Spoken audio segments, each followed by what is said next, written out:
What's going on, guys? Roma the Roamer. I'm here with Christian from Latin Pickers, and we're going to talk today about how he's dealing with all these changes, how he scaled his book business from basically, he's got a forklift in the background right now.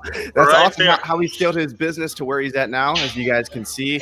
And I believe we'll hear his whole story, but I believe you started out cherry picking, correct? We did start cherry picking, and then this was like 3 years ago. We actually, if you see our YouTube channel, we were selling on eBay, and that's where we started.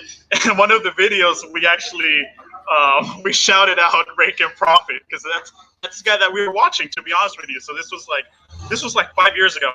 Okay. So we were getting shirts, pants, sweatshirts, and listening to his videos, and one of them, we didn't get any views, but we're like, oh, shout out to Rake and Profit. Did he ever acknowledge you? Of course not. Of course not. He probably doesn't even. Asshole. You never acknowledged him, Rakin? He probably doesn't know who started on we are. YouTube 5 years ago. They mentioned you in their YouTube videos, and you never replied to them.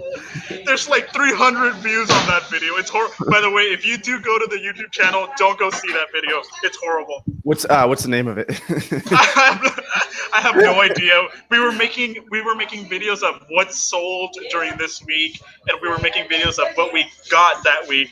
And so yeah, he was definitely one of the reasons why we started reselling. Nice. Not YouTube, because we really never got into YouTube, but reselling, and he's one Dude, of them. I watched a couple of your YouTube videos, and they're pretty good.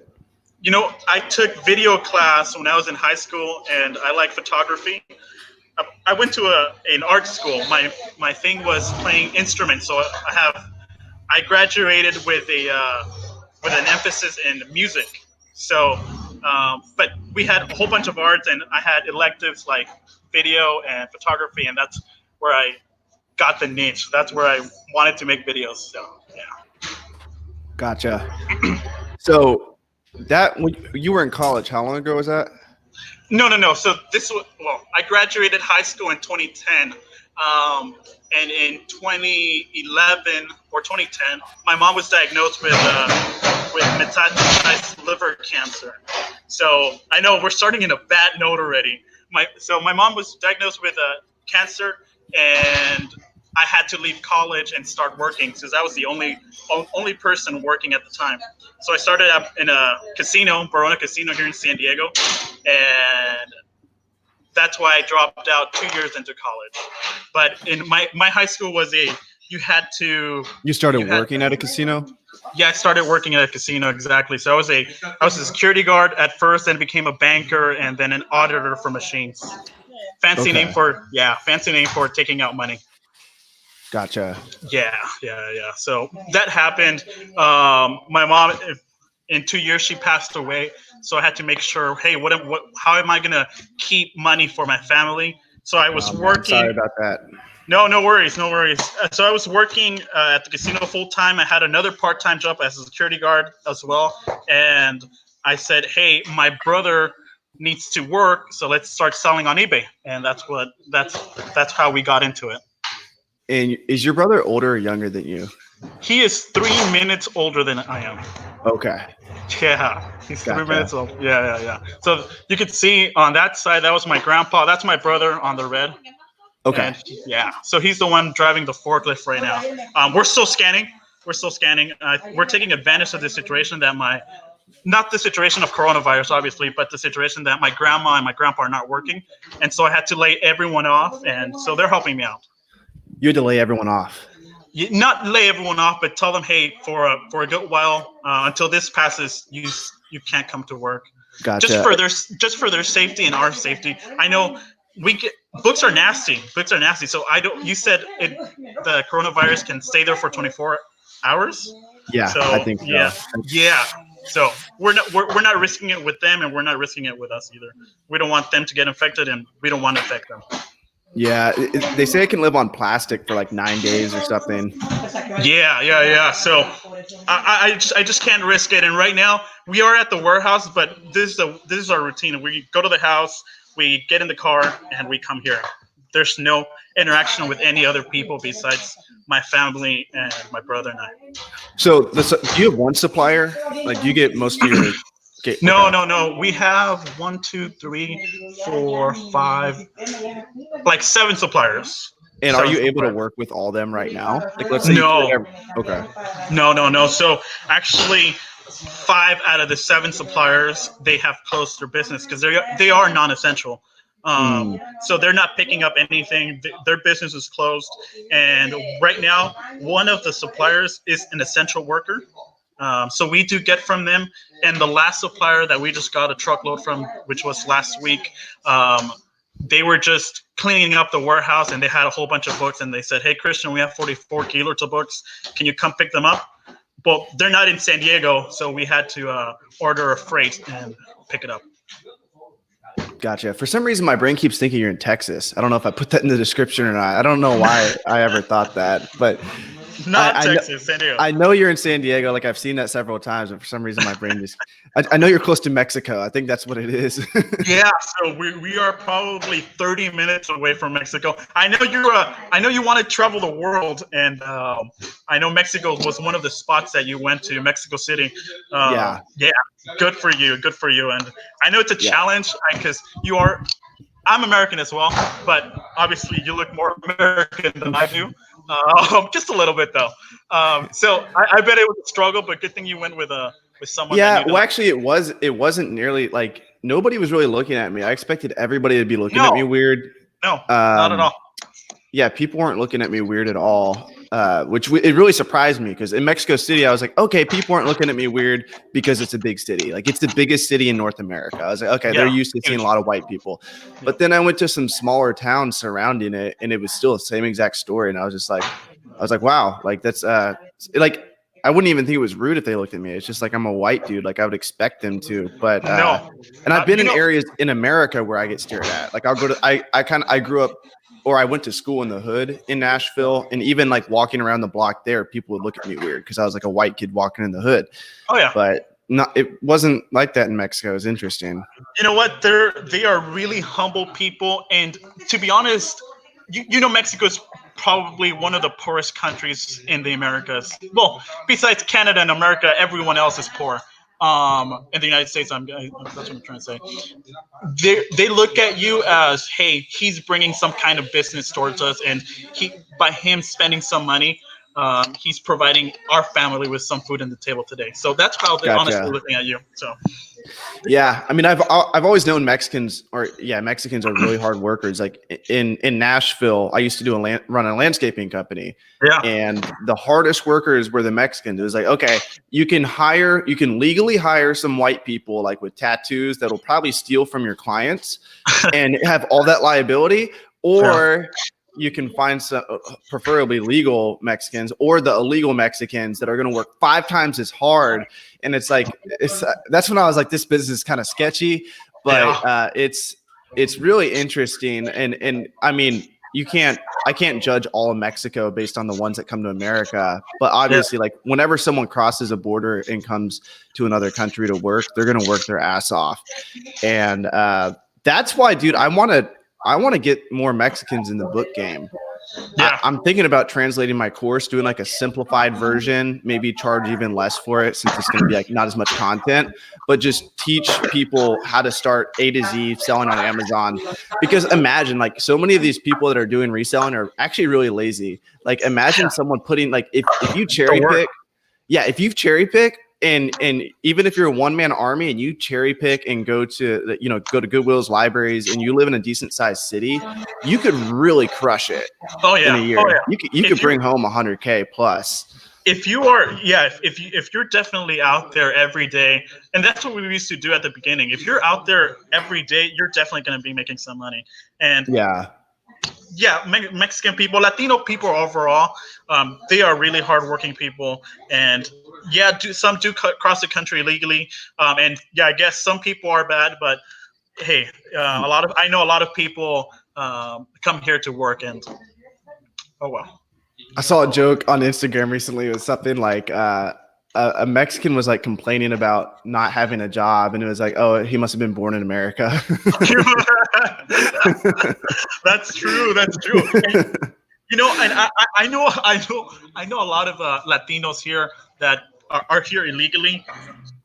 Dude, these guys are working the nastiest jobs out there, and hey, if they had some kind of education, or if you could teach them the reselling game, I know they would take it in a heartbeat. Because yeah, dude, you should make a course like in Spanish.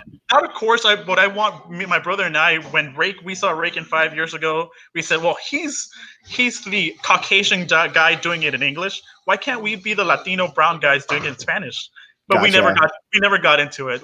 Gotcha. You know, yeah. There's I don't know, there's definitely value.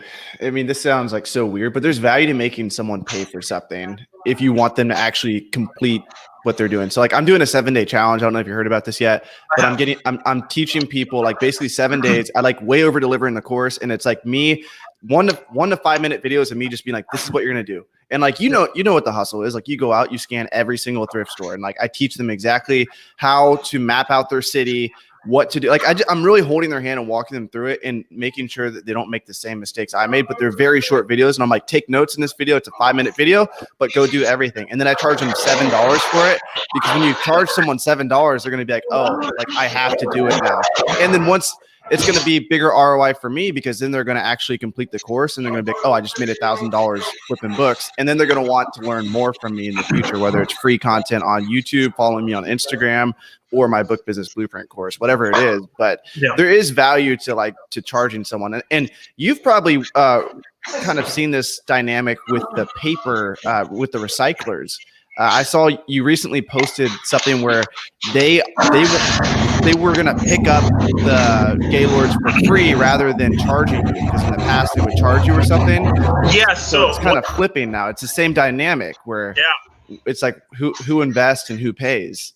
So yeah, like 3 years ago, I know we were getting $60. The USPS just got here. We're shipping out MF, but we were getting paid around $60 to $80 per gaylord just for recycling. Imagine at the time, and some still, we're getting gaylords as cheap as $25, $25, $35, $40, and we were getting paid $60 to $80 just for our trash. But as you guys all know, when this was like 4 years ago. Okay. 3 years ago, and the paper market, you could check it out. The paper market was great. People were paying their employees and the merchandise just with the recycling. So it was good. But eventually the things started going down until they stopped basically getting books. It's called mixed paper. So they stopped getting it. They wouldn't buy it from you. They would say, you better figure it out, make a fire pit, do something, throw it in the ocean, do something, but you can't leave it with us. But now we have we have 2 or 3 recyclers that we work with. And at one point we used to send freights over. So we used to pay for freight, but not anymore. One of the recyclers said, hey, we're in need of paper. I'm guessing because everyone's hoarding paper, toilet paper. So everyone's hoarding toilet paper. So it's good for our business. They said, hey, we need it right now, so we can go pick it up for free, and we'll pay you for the paper as well. So it works out. Interesting. I wonder if that's going to like be long lasting. You know what? I have two thoughts about this. So they're either trying to make their employees work for the stimulus package that Congress just passed.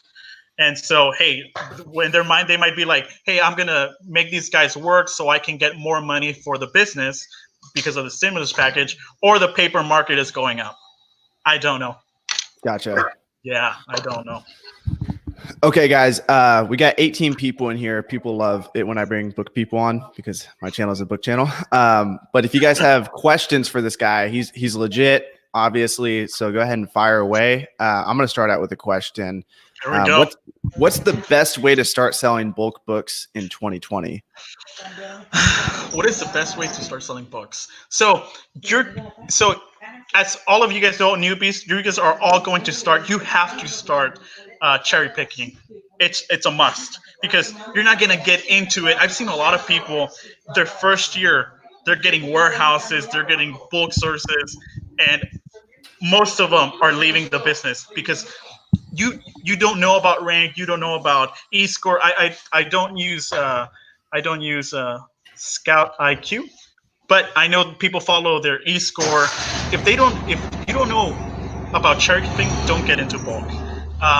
But the easiest way to get into bulk right now, especially nowadays, a lot of people I think are going to be losing their business because of this coronavirus. I think you should start interacting with managers, like you say, hey, get backroom access.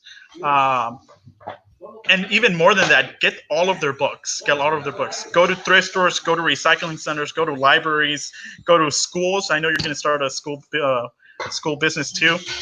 Do all that. Try to get as much books as possible, and for cheap. The cheapest, the better. Right now, the market is not good, so why are you going to pay a lot of money? I know people pay $75 to $100 to Gaylord. Why would you do that if the market is so low? No one's going to buy their books. They're going to call you eventually and be like, hey, Christian, right now there's no one buying. Do you want to take it? Well, I told you 35 at one point. It has to be 25 now, and they'll accept it. Yeah. I think overpaying for inventory is a huge one. Don't overpay, and don't grab your overhead. Don't put too much money to overhead. I know, like I told you, people want to get warehouses and forklifts and box trucks. I didn't do that. I saved all my money. I was renting U-Hauls for 8 months, and I would spend $1,000 on U-Haul. Stupid, I know, but I would do that. Hey, but I was not paying myself either. I was not paying my business partner at that time. I was not paying my brother at the time. So everything was going to the savings account. Eventually, I said, screw the U-Haul. I'm going to buy my own box truck. Screw the pallet jack. I'm going to buy my forklift. And yeah, don't get overhead. Not at the beginning. Okay, so in hindsight, looking at that overhead that you kind of put on yourself with like the U-Haul and stuff, are you saying that was a lot of overhead that you could have avoided? At the point, I couldn't avoid it because I needed the box truck and I didn't have the money for a box truck by myself. So I had to spend that money. What's like bare bones? Like, okay, someone they know that a source is going to be legit. They've done their homework. They've scanned a lot of the books. They're like, okay, this source is legit. Bare bones, what can someone do to minimize overhead cost but still taste bulk? In like, they can still get the gaylords, they can still process them, but they don't go all in and get a forklift. Like, just walk us through what, if you could tell yourself, you know, when you first started, like, look, just do this. Like, make sure you have space in the garage. You might want to invest in a pallet jack actually, because it's gonna be too much of a pain not to have one. Like, whatever. Like, what advice would you give? Like, let's start from you're at the thrift store and we're about to load up the gaylords. What would you say? So I'll tell you what I did. And so I worked at a casino, and I know a lot of people were spending their money like crazy. I used to be a gambler I'm still young, but when I was 4 or 5 years ago, I was a gambler big time. Really? I used to spend $1,000 every other day, and I just thought that was the life until I hit rock bottom. Until I'll tell you the truth, and I've said this before. I've hit rock bottom, and they took the sheriff came knocking at my door when my mom was sick. They knocked at the door and said, "Hey, we have an order for you to get out of this house because you didn't pay the rent for this month." And I said, what is this like what you're gonna do? And so that changed my mind, and from then on I said, okay, I'm not gonna go gamble. I can't waste my money on stupid shit. I post on Instagram, everything that I have in this warehouse is used. The forklift, the computers, the printers, the scales, the dumper, the table, everything that I have is used because I'm not gonna pay retail price because I know how much it cost me to get that money for me to spend it on stupid shit. So at the beginning, when I started this business 4 or 5 years ago, I said, how can I transport gaylords without me spending too much money? I bought myself a little trailer. You know those trailers that can hold like a mountain bike or a bike on top of it? Yeah. Okay, so I bought that, and I said, okay, how many gaylords can I put in there? And I said, you're talking about like a little, like, it's like a 10-foot long trailer? Yeah, a trailer like this, but with no like top. It was just a normal trailer that you can put like Okay. a car or Gotcha. something, or something, or a bike. So I said, okay, that cost me $1,000 and it's gonna hold 3 gaylords at a time. I did that. I went to a parking lot of a park, like any park that you have that's green, that has grass. And I said, I bought a canopy, and that's where I started scanning gaylords. Okay. I didn't have anything. I didn't have a garage at that point. I didn't have a storage unit. I said, if I'm gonna go bare bones, if I am going to save money, I'm gonna go to the park of a parking lot of a park, and I'm gonna scan books. People will look at me crazy. People would be like, why is this guy throwing books in the ground? Yep, I threw them in the ground. I picked them up after, and it took a long time to pick up. Imagine it jumping 3 gaylords into the ground. The trailer, imagine you have 3 boxes here, right? You did this one, the trailer would go like this, and you would be like, what's going on? So this is pre U-Haul. Pre U-Haul. Okay. Pre U-Haul. And so at that point, I was like, okay, I like this bulk business. I need to get more gaylords. So I sold the trailer, and I sold it for the same amount that I got it, $1,200. And I said, well, I need to get more gaylords. Where can I fit more gaylords? And that's when the U-Haul came in. After that, after spending $8,000, I said, well, I basically just paid for a new U-Haul for them. Now I need to buy my own truck. So I with the money that I saved, I bought my own box truck, and that cost me $8,300. Nice. Yeah. Yeah. Okay. So do you think it was worth your time getting the 3 gaylords and going to the park? Oh yeah. And not cherry picking during that time? To be cherry picking gets harder over the years. So 5 years ago it was easier than now, but it was still hard. How like what were you doing cherry picking? Like what was like were you just did you have a route you ran? Yeah, so I make sure I have routes. I went to the internet and I said all the thrift stores here, I Googled thrift stores in San Diego, and I made a map. So I made a map of the North County thrift stores, South County thrift stores, East, West, and Mid City. So every day there was 5 routes. Every day I would take a different route. Every day I would take a different route. And I would go north on Monday, west on Tuesday, east on Wednesday, and so on and so forth. So I wouldn't pick every store the same week, twice the same week. And it was hard. I would get 2 books. I think I posted that I got a book, and you laughed at me like, girl, boy, you got 1 book? And I was like, yeah, it's hard. It's hard out there. And then I said, my brother was watching someone doing bulk, and he said, hey, Christian, let's get into bulk. And I said, bro, no one reads. Like, if I don't read, no one reads. Stupid comment. Everyone reads except me. I'm ignorant.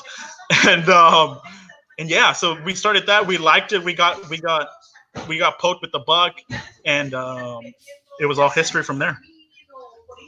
Wow. Yeah, that's crazy. Yeah, cherry picking can be a hustle. It's hard. It's hard, but if you make connections with the managers, you're gonna get first pick of those books for sure, 100%. Were you? At what point did you start doing that? Like getting relationships? So I think it was right before I started getting into gaylords. So I know I heard someone say, hey, gaylords leave a lot of money. Gaylords, you buy them for cheap, and you could get 3, 4, 5 times your money. Well, I walked into the store and I said, hey, do you sell books in bulk? And they said, yeah. We sell them at $100. And I was like, oh shit, that's good. Like $100, that's amazing. Yeah. My brother goes to me because he's more into the reselling game. I'm the face, he's the mind. So He said, Christian, you are stupid. Who's $100 for the gaylords? And I said, bro, it's our connection, like $100. He's like, Christian, you pay $50. That's the max you're gonna pay. Like no one pays $100. Yeah. So I learned that quickly. But yeah, make connections. Go to the managers, go to supervisors, and most of the time, when I got my first source of gaylords, the first 3 or 4 times I walked in there, they were like, sorry, we're working with a huge I don't know if you know them, thrift books. Yeah. You know, so they said, hey, we're working with thrift books and we're doing well with them. And I said, okay. So do you guys want to give us a try? I lied to them at the beginning. I said, we've done this for 2 or 3 years now. And they're like, no, they're like, we have a really good relations with them. I said, okay, I'll be back the next day. So I kept bugging them. I became friends with one of the employees. She told the manager, and that's how I got 3 gaylords. And I was like, cool. So I'm in. Later on, thrift books, the manager talked to her and said, hey, I'm not receiving too many books from you guys. What's going on? Well, you know what? We're working with Christian now, and I think we're gonna keep them. So I took their books away. So it worked out. I was paying a little bit more at that point. I was paying 4 cents a pound, which is okay still, but the market was good. Now that the pig market is down, you shouldn't be paying more than 4 cents, more than 5 cents. Two and a half, 1.5 is good to pay. If you could get your books for free, more power to you. More power to you. Yeah. Dude, yeah, go ahead. I know people in the Midwest that the recycling market is so bad that they're building fire pits and just burning the books. Holy shit. Yeah, it's crazy. I've always thought I would do that if I was doing bulk and I had property, like if worse came to worse, because I'm a pyromaniac. Yes, you were doing bulk at one point, weren't you? A little bit. I think I had a terrible source. You tell me. I had a lot of overhead because I had the storage unit. I had the truck, which was expensive. Some advice I'd give to people is a lot of times the thrift store can deliver to you. You can pay them like $75. So you're saving your time and you're saving money. So do that. Ask if they deliver, even if it's like $100, $150. Like the truck's going to be $200, $300. So you might as well get them to deliver it. But I was pulling about, I think 50 to 75 books per gaylord, and our triggers were actually pretty low. Like, so we were accepting a lot. I think we were accepting like everything that made us $1. But I mean, like, I can just tell you, it just wasn't good stuff. We were doing it more because the storage unit was positioned right next to a used bookstore. So we were able to take all of our duds and get about $300 to $500 trade credit to the bookstore. And we could either use that ourselves for arbitrage opportunity at the store or flip it for 80 cents on the dollar to other resellers. Hey, so that's why we wanted. I really just wanted to test that model, and actually like now is like kind of like the make it or break it point for me with that model, because I wanted to have the volume to employ people, if that's the right word, to get people on board to take the books to McKay's used bookstore. Like I'll put it out there right now. Like I'm not even like, I was super paranoid about it for a while because I thought they were going to ban me. Like look at my social media, but I found out nobody gives a shit. Plus they're not, I'm in Miami right now. There's no way they're ever going to find out I'm doing this. No. But I got like 5 people that are like, they're like begging me now. They're closed down now because of the coronavirus, but they're begging me. They're like, I want to be able to take more stuff, because they would get like $50, $60 tickets, and I would pay them. Now I pay them less, but I would pay them 30% of whatever they would bring in. Yeah. So they were making instant cash flow, but we'll see if it's even profitable this month. We have it loaded up with media. But that's why I was doing bulk. I feel like I never really did it right. Like if I could redo it, I would do a lot of things different, and I would really make sure that I had my my systems down and I did it more efficiently, because I feel like that's really what hindered me, was just like taking too long on the stuff. But what do you think about that? 50 to 75? Well, I think that's good. I think that's good. The only thing that, and I started late with this too, a lot of booksellers, they're either FBA or they're MF.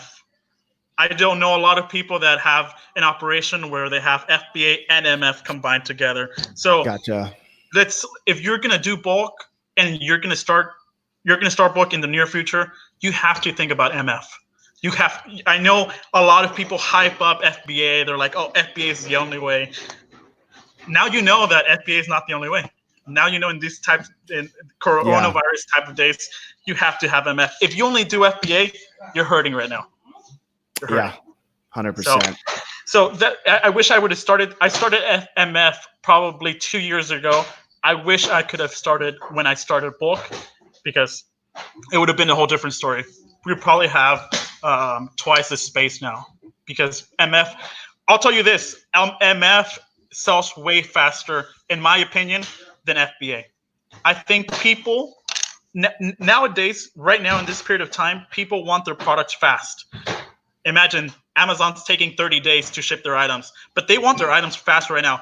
But in normal times, I think people are looking for cheap items. I think people are rather go, oh, I'd rather spend $6 on a book, or $8 or $10 on a book, than $25 on to pay $15 extra to have it 2 days. Caleb Roth, one of my mentors, Caleb, he says Correct. that merchant books sell 2 to 3 times. Two out of 3 sales on a book listing on average are merchant fulfilled. 1 out of 3 is FBA. So they sell twice as much. Yeah. I don't know what data I don't know what seller he's pulling that data from, but he's obviously looked at several accounts and he sees that as a trend. Yeah, I believe that too. So I think MF. If you're gonna make sales fast, MF is the way to go. If you want money right now in this period of time because of the coronavirus and no one's able to send FBA, MF is the way to go. I mean, even if you're, let's say a book was going $15 FBA and MF was $11, are you really gonna? I don't think this is going to open on April 5th. I don't think FBA is going to open on April 5th. So do you want $6 now, or do you want $7 in a month? Gotcha. I don't know. I think the problem with MF, with a lot of people that aren't in the position that you're in, is you have space. A lot of people don't. A lot of people build their operation in a way that they don't need space. Even some bigger sellers, I'm sure, they don't want to dedicate space to MF. I started in my living room. I told you this. I started in my living room, my whole living room. There was no couches. We didn't have visitors for a whole year. I said, it's okay. I know this is going to take me to, I wanted a warehouse. I do believe in the power of attraction. And for a year, I wanted a warehouse, and I wanted a forklift, and I wanted to stay at home, and I wanted to go on vacation. And so I said, what do I have to do? Obviously, I do believe in the power of attraction, but I have to help it too. So I said, well, I don't have visitors either way. Let me convert my living room to a bookstore, basically. So that's what I did. I had shelves. I had 4,000 or 5,000 books in there. And what were you doing? You're just putting books that were profitable MF that weren't FBA? So at that time, I said, well, I can't have 5 million ranked books in my house, because I lived upstairs. So imagine if I had let's say 7,000, 10,000 books, my floor was going to collapse. So I can't be holding 5 million ranked books, 7 million ranked books, 10 million ranked books. I couldn't do that. So I said, I'm going to keep low ranked books that sell fast for good profit. And that was my strategy when I was at my house. Low ranked books with good profit. And that's what I did. This is too low. If I think about it now, it used to be 75,000. So anything under 75,000 rank that had good MF profit, I would stick it in there, no matter what. But so you weren't doing FBA? I was doing FBA, yeah, but okay. For everything above 75,000. Okay. Yeah. So that's what I was doing. And if you really want it, why not? Wait. Let me get this right. So everything below 75,000, you were MFing? Yes. Regardless of the prime bump? No. Well, anything that would make that wouldn't have a huge prime bump. Gotcha. Yeah. So if it was give or take, if it was about the same, like example exactly. You just gave, $6 versus $7. Exactly. If it was like that, I was MFing it. If you have a book at $13.11 MF and $13.50 FBA, yeah. So why would I want to wait for it to package, ship it, transit time, the warehouse scan it, then put it in their shelves, when I could just scan it, put it in my shelves, and sell it tomorrow, or probably sell it in a few minutes. Do you still get daily payouts? No, I never got daily payouts. No. That'd be nice. Yeah, that would be nice. And you know what? A lot of people are gonna hate me for this. I'd never had daily payouts, so I said, hey, why wouldn't I want to try payability? That's almost daily payouts. If you're doing bulk and you're basically scraping every cent out of that gaylord, payability is not your friend whatsoever. They're taking 800. They were at one point in my business, I needed the cash now. So every day, they would take $800 to $1,000 every month. Dude, it's fucking crazy. Hey, this is my philosophy with payability. I made a YouTube video on this too, so I'm pretty open about this because they do have good affiliate payouts. They'll pay you like $500 for everyone you refer. So my philosophy is I'll tell people about it. So I'll get it. I'll tell people about it. Be like, hey, look, I'm only going to use this for like 2 or 3 weeks because we need it right now. It's off season. Like we need these daily payouts, whatever. Yeah. And then I'll be open with the people I tell about it, about the referral program. I'll be like, look, if you just refer this to one person, you get $500. So let's both get $500. Let's cancel it and move on. And that's what I do. I second that, man. Like I think it is kind of crooked what they do. Not crooked, but like it's crooked in the sense that they are deceiving they're not like really upfront with all their charges. Well, I'll tell you this, Romer. I think I've told you this. I've met you in person, I think once or twice already. I've told you that your business model is a great model. I think it's a really smart thing. And I think for your business, because you do sell books that are $25, $30, $40, $50 books, payability might work for you. But if you're doing bulk, right. Because your sales are going to be way higher. You're going to, for a $10 or for, let's say for $100 worth of books that were like an average sales price of $7 each, you're paying, what is that, 2%? So you're paying $2 for that. Let's say $1,000 as a better example.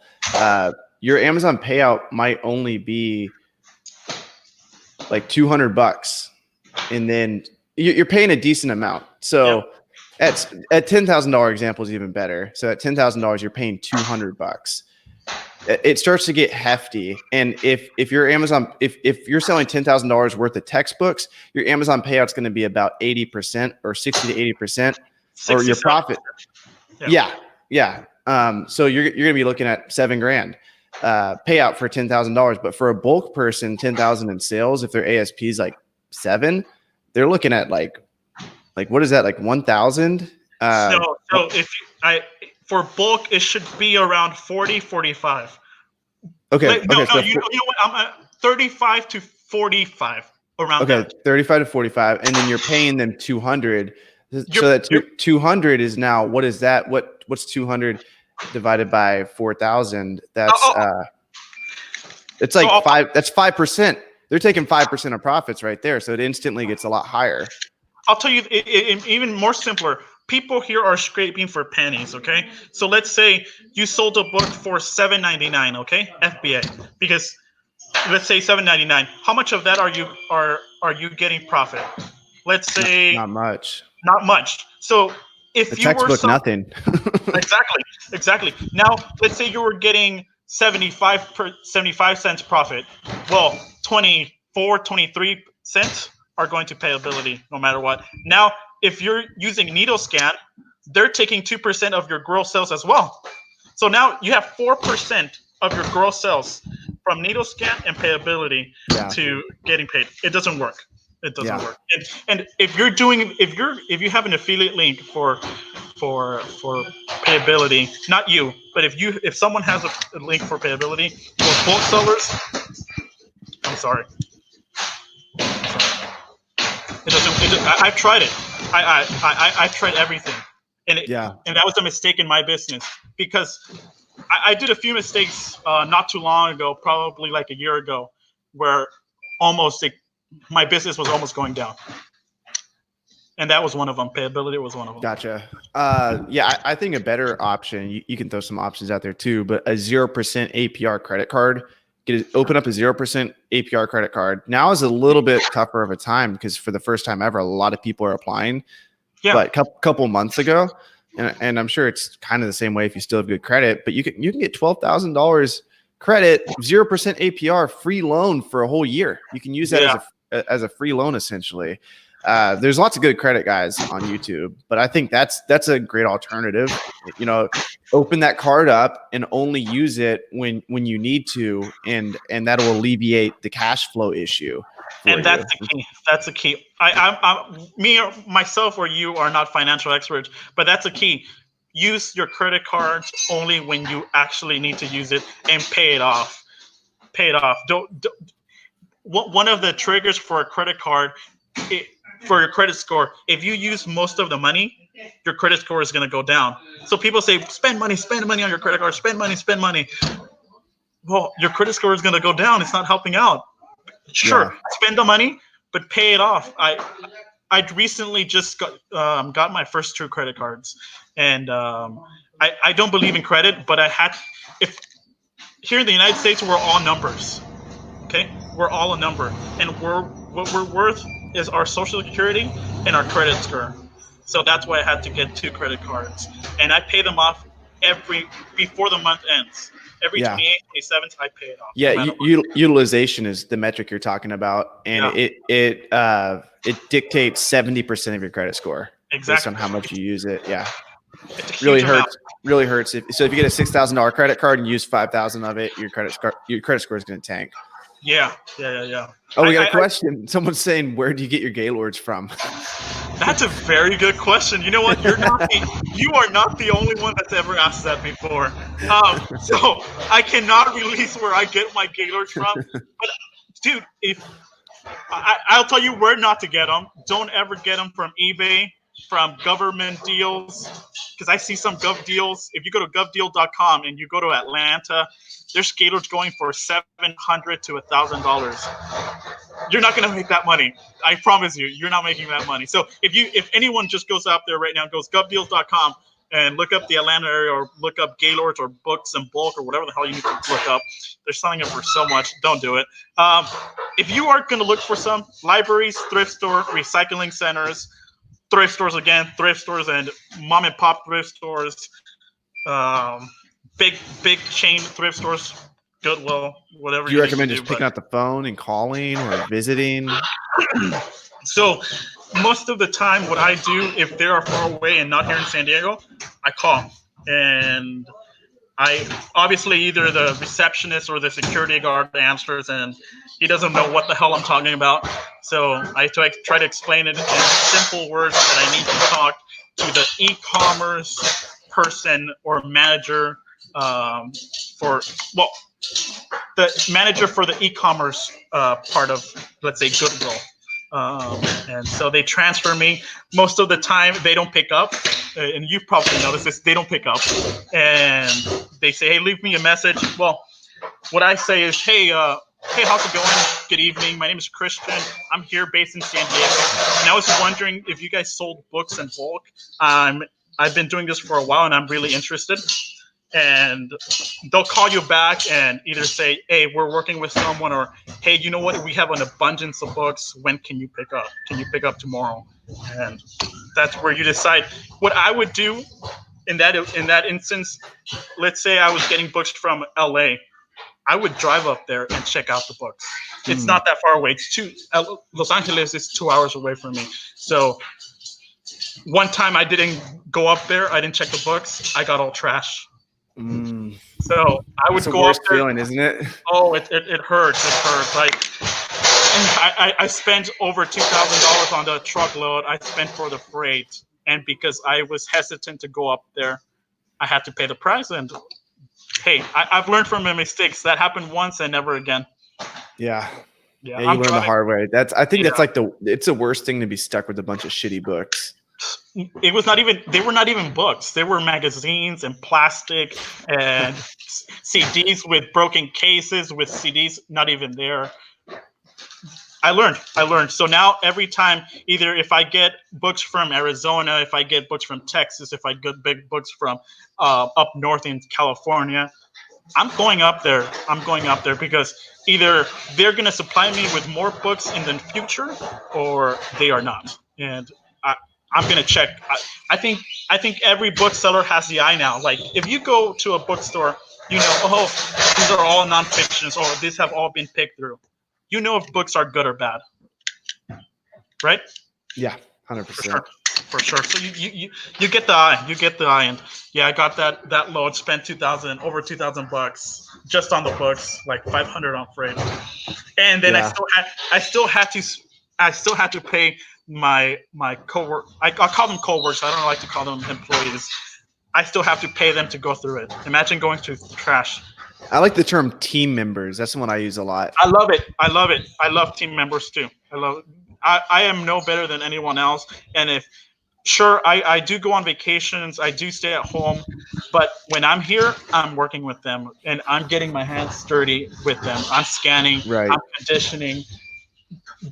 I try to lead by example. So if you see me scanning, if you don't see me on my phone, I would appreciate that you're not on your phone either. And I know some CEO or bosses, they take their phone away from people. Nah, not me. You come in at whatever time you want.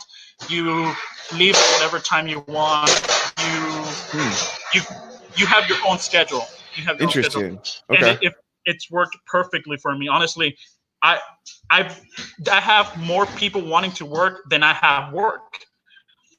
People are calling me on, because I only scan on the weekends. So people are calling me Thursday, Friday, and they're like, "Hey, Christian, can we go work? Can we go work?" Dude, I have no work. I have no work. It's because they like the freedom. They like to come in at 9, at 8, at 6 in the morning, at whatever time they want. If they want to come in, sure. If they don't want to come in, sure. But there's always someone here on the weekend. How did you pull the trigger on hiring your first coworker? Well, me, myself, my brother, and my business partner at that point, we were scanning every single gaylord. We were working. We were scanning every gaylord. We were conditioning every gaylord. We would be listing every gaylord, and we just got tired of it. We honestly, it's draining. Imagine at that point, we didn't have a tilter. So imagine, it's especially draining when you know that you should be doing other things to build your business. Exactly. I think that's when it gets really draining, because it's one thing to be doing it, and it's hard work. It's like, that's one thing, but to be doing that when you know you should be doing something else, then it makes it work way harder than it was just organically. What is your time worth? So I'm really, for the people that work with me, I'm very, very thankful that they come in here with just for the minimum wage. You know, very thankful. I know not myself, but my time is worth more than the minimum wage. So I could do other things. I could start. I can make connection with the managers. I go every Christmas. I give them something. I give my managers something. The thrift store managers any day I can. I bring donuts. I bring hamburgers. I bring pizza to them. I know my time. Even if I'm spending money, I know that me just giving them a donut is worth much more. So I go out there. I talk to them. We have dinner together. I just want to keep that relationship going. And if I was just stuck here scanning books, it's not worth it. It's not worth it. Yeah. I think the most important job we have is just to make sure the business works. Exactly. Because if it doesn't work, everybody's screwed. And the payout that the employees, coworkers, team members have is they get instant pay. In times like this is a very strange example with the coronavirus, but in times of economic distress, the employee is generally safe. They still come to work and they still get the same amount of pay. The business might suffer. The business might go into debt, but they still get their pay. They still get they still show up and they trade their time, but they get instant pay. What do you pay them every 2 weeks? Every 2 weeks. Yeah, every 2 weeks. So if the business is going negative, every 2 weeks, they still get paid. So that's the benefit they get. It's security for them. If you do a good job, you get the payout of, you could, really pocket a lot. You could have a very successful textbook season. You could be left over with, a big chunk of change. And that's your reward for running a business correctly, because you are taking on so much risk and so much responsibility that if you fuck this up and you do it wrong, that's all on you. They'll go find another job 2 weeks from now and they'll be fine, but you'll be stuck with everything. So that's the trade-off of being a business owner. Huge reward if it goes right, but huge risk as well. And you carry you're carrying basically their lives and their families in your shoulders. Because I know that I'm giving them money so they can feed their families. Yeah. Okay. So imagine, so if I don't make the right decisions, I'm not the only one going down. It's my brother, it's my family, and it's their family. So that's you have to just think about it. If you're gonna get employees, it's not only you now, it's everyone else. Right. So it's a tough decision. I don't consider myself a CEO. I don't consider myself an entrepreneur. Honestly, I've been lucky. I've been really lucky. When the right decisions had to be made, I've made them, and God knows that I've made wrong decisions. God knows. Oh, dude. But those are lessons. Honestly, it's true, and I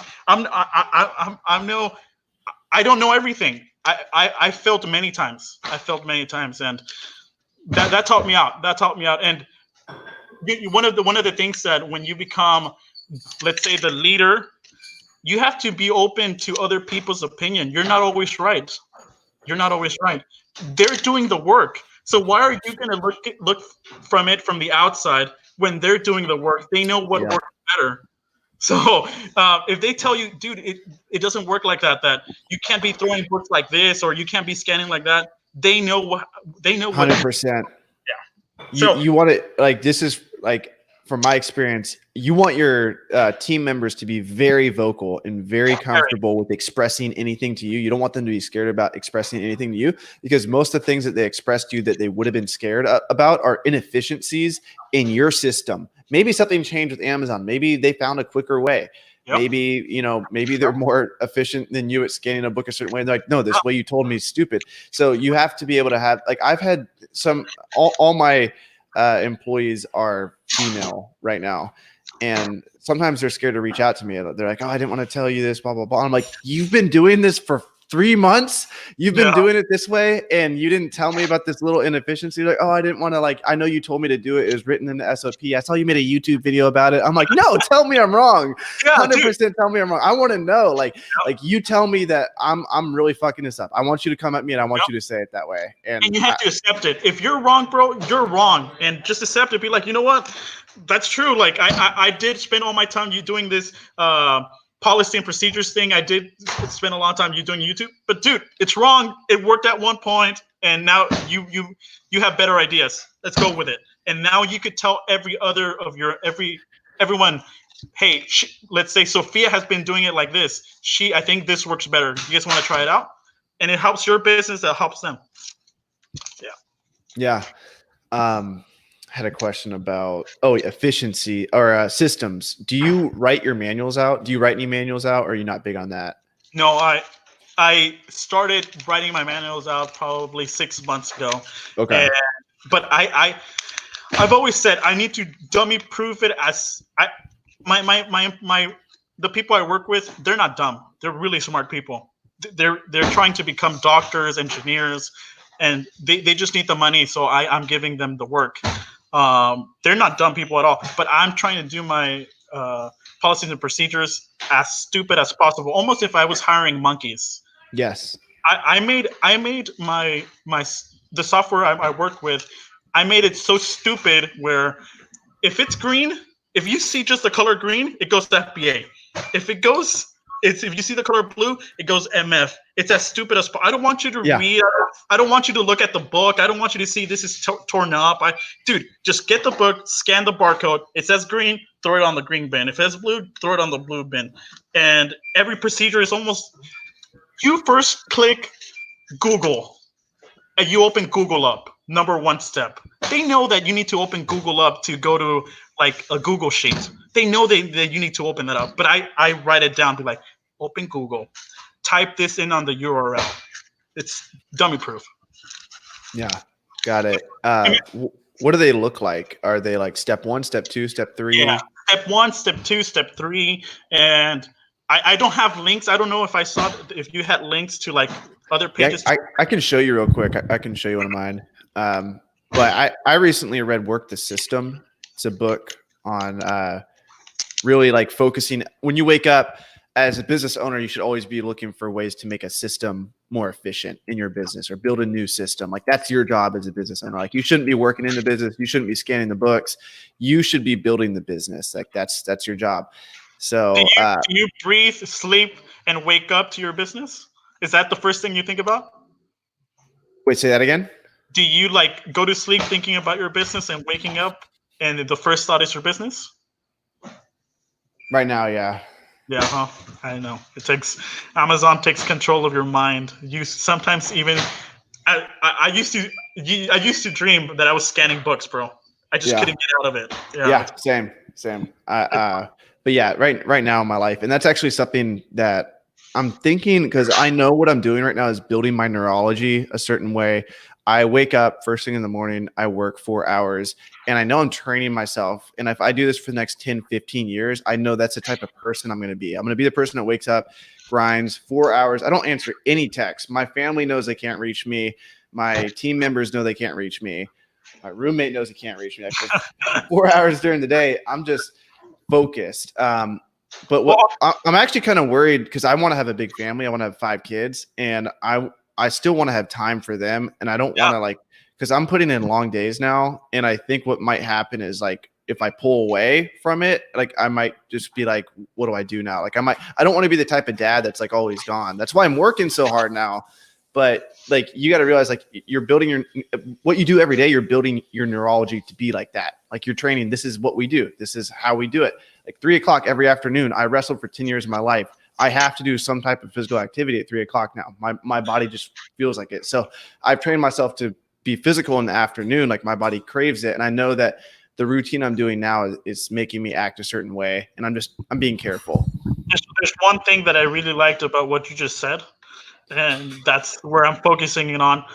You said that it's going to take you 10 to 15 years to get yourself to a point where you're going to where you visualize yourself. Well, that's absolutely right. You're not going to get it in 1 year. You're not going to get it in 2 years. And that's the same thing with business. At the beginning, I thought, hey, I'm going to become rich doing books and it's going to take a year, or I'm going to stop working in 2 years and I'm going to have everyone working. I'm just going to be laying down in my house, just getting a paycheck. It's not true. It's not true. It does take time. And I'm proud of you. I'm proud of you that you said that it's going to take you a while because it's true. Right. Yeah, and I don't necessarily want it to come fast either. Like I look at this as an opportunity to build a lot of skills. Skills. That's why I'm so big into social media. I learned how to speak better. I learned how to present myself. There's just delegating skills. I feel like I've done pretty good at that over the last couple of years. That's a skill. That's why I was asking you. It seemed like it came pretty effortlessly to you to start delegating, and it almost came out of necessity. Like we're so tired of scanning these pallets of books that we can't do it anymore. And it was like a team thought because you had 2 other guys with you. But that's the biggest struggle I see in the reselling community is like I see people going out and they're getting like retail arbitrage hauls that they spend like 10 grand at Walmart, and then they go home and they spend all weekend listing it. And I'm like, you're doing a $12 an hour job now. Yeah. And you theoretically on, Friday, you made profit, I don't know, 2 to 4 grand.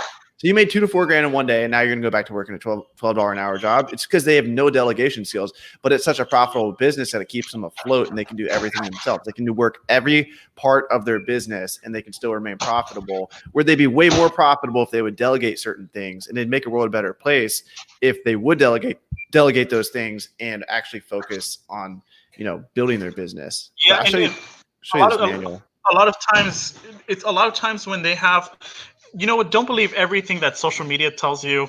A lot of times they do have a job, but their 9 to 5 job is supporting this business. Like it's supporting this retail arbitrage thing. It's hard. Online business is really hard, and just stick to it. You're not going to see results in the first year. You're not going to see results in the second year. Let's hope in 5-6 years you do. And that's how it works. But let me see those. Yeah. So this is, I used to make my manuals way different than this. I would color code them. I would add a lot of bold letters. I would space them out a lot. But this is just, it's step 1, step 2, step Yep. 3. And it forces, when you do it this way, it forces you to think, what's actually the next step? What's the next physical action after you do this? And there's usually an answer. There's usually not too much deviation. And if there is deviation, you can say, okay, if this, then that, or if this doesn't happen, like if the gaylord doesn't spill on the ground, then proceed to scanning the gaylord like normal. But if the gaylord does spill on the ground, proceed to steps 7 through 8, which will tell you how to pick it up correctly. But yeah, this is that's good. That's good. And then it's got these links so you can click to different videos. You can watch. I like what you said, what you did on number 2, and that's exactly what I have it too. It says reports. Then after that, you click payments, and then after that, you click date to range report. That's exactly what I did. You have to dummy proof it. Yeah, and it works out. I bet your employees, this is easy for them. And you know what? Once they do it the first time or the second or third time, they'll get it, and they won't need they won't need that thing anymore. They'll help you out to improve it for your next employee. Yeah, exactly. It's like it's exciting when someone reaches out about something that's screwed up, or that when they screw something up in the manual, because then you can go back and you can fix it. Yeah. So I have manuals every time that a gaylord comes in. So every time a gaylord comes in, we label the gaylord. Basically, we say where we got it from, how much we paid for it, and what date we got it from. So I made a manual of how to make barcodes. For the entry of the gaylord.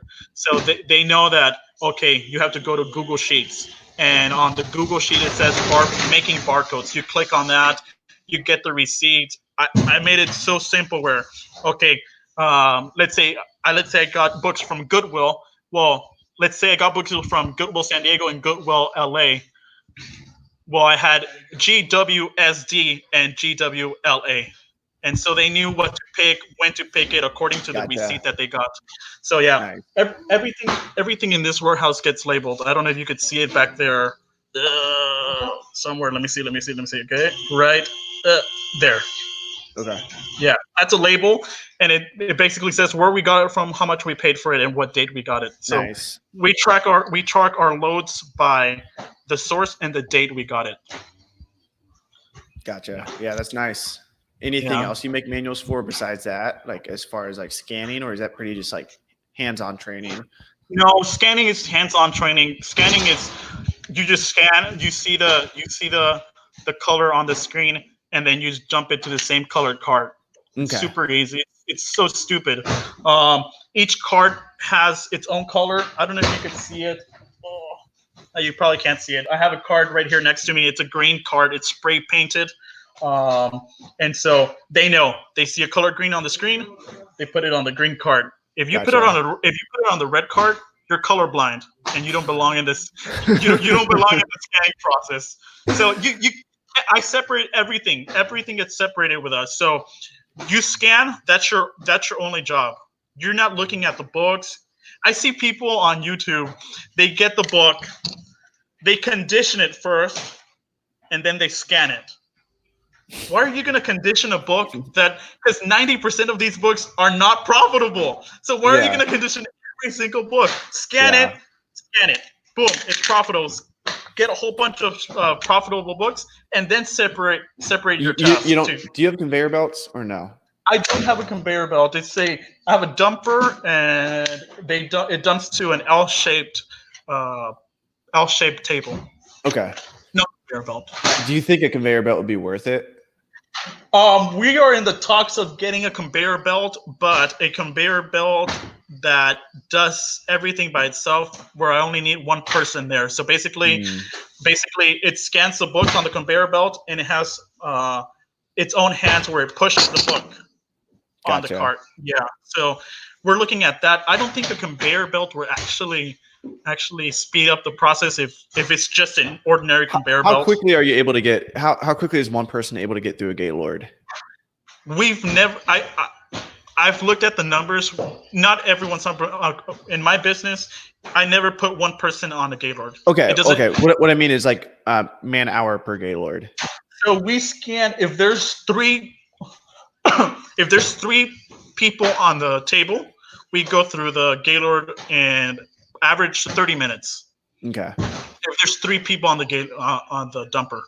Okay. If there's 4, it goes way faster. But I never put 1 ever. It just doesn't make any sense because it's too hard for them. They have to sort out the books. They have to throw away the trash. Trash is already right. It's just more movement than it needs to be done. Yeah. Yeah. If you're sorting books, you're sorting books. If you're scanning the books, you're scanning the books. You're not doing. We had a similar thing when I was doing bulk. It was quicker per man hour when 2 people were there than per man hour than if 1 person was there. Because the way we were doing it is we were stacking the books up and we were pushing them.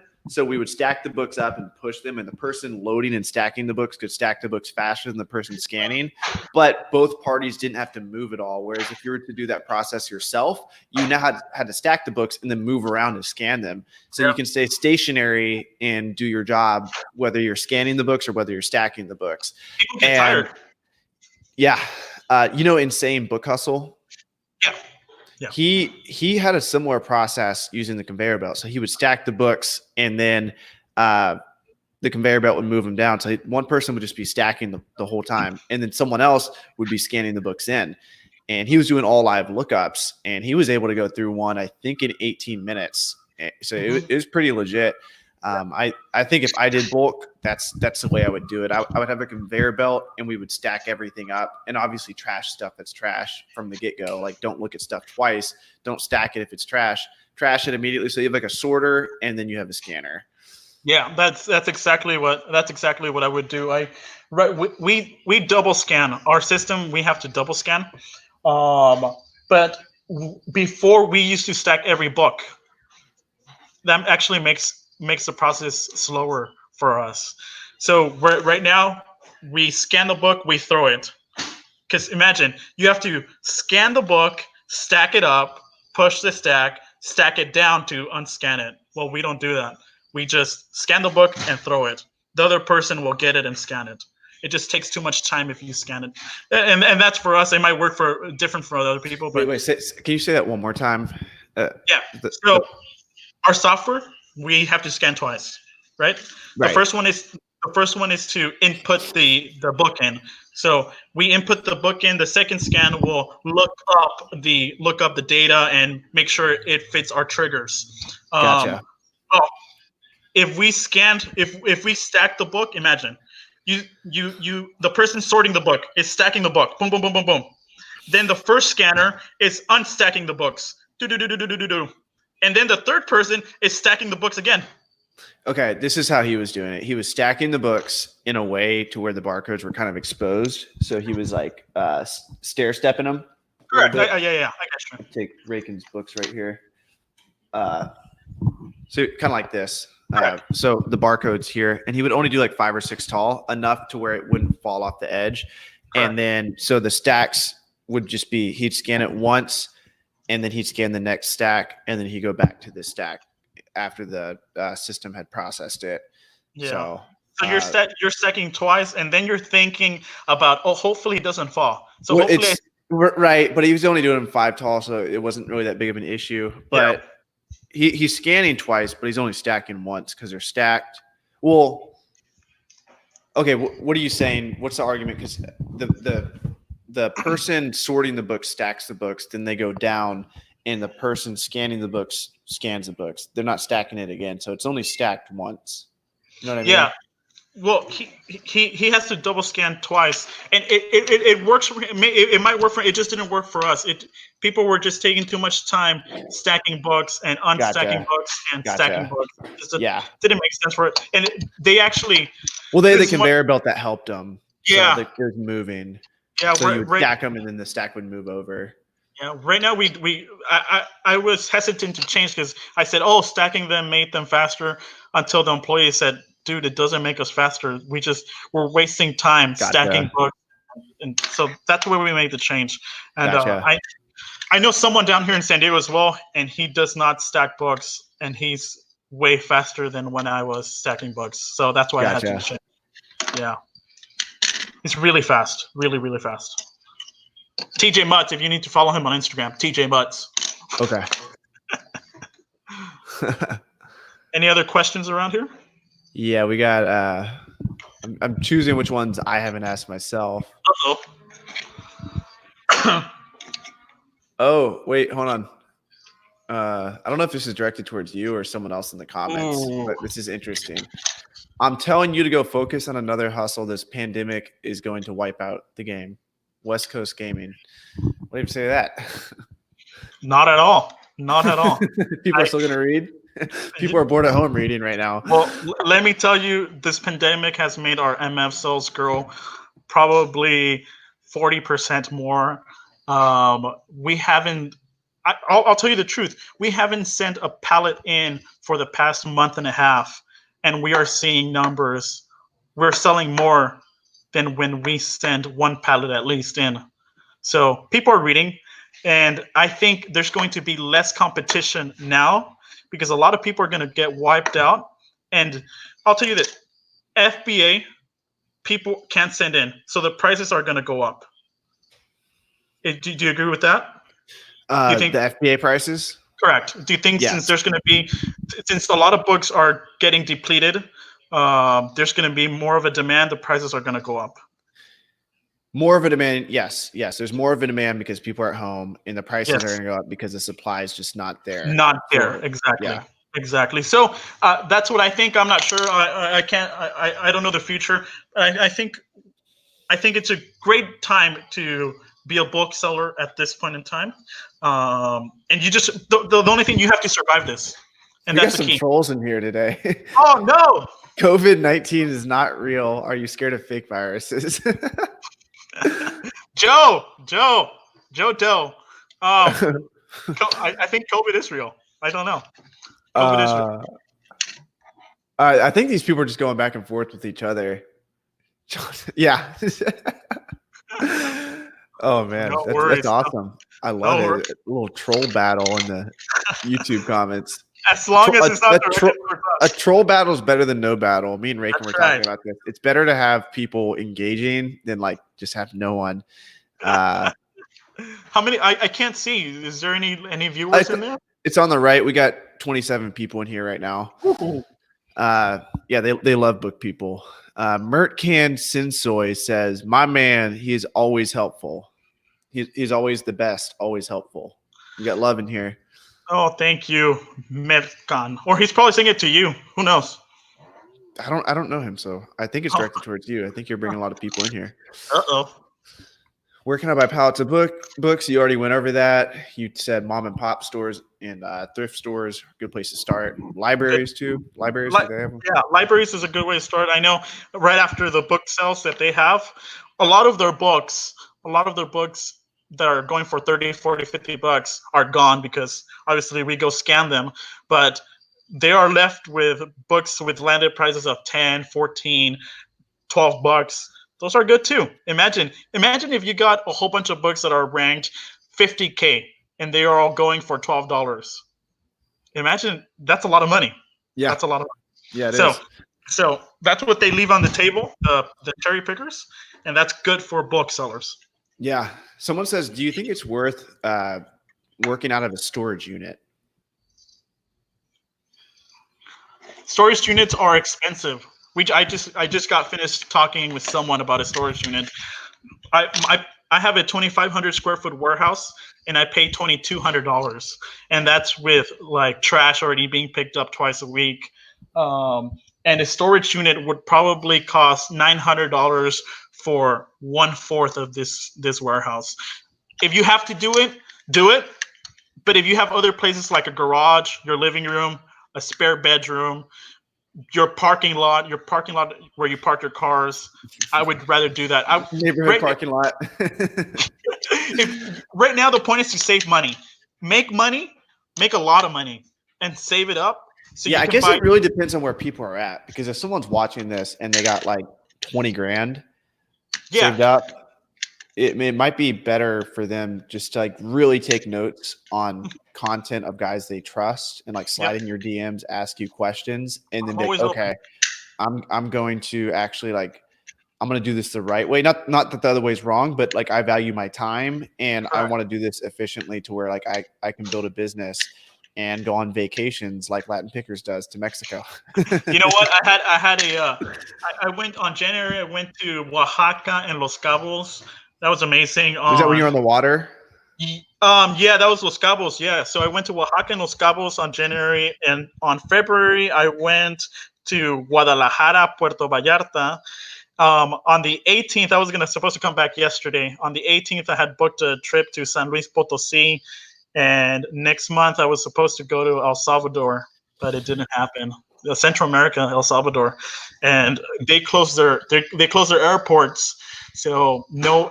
I think now's a good time to like plan a trip like in the future. I don't know if August would be a safe time to plan it, but like maybe even like November or even next year, like buy tickets now because they're so cheap. Do it. Hey, I think you want to travel the world. Yes.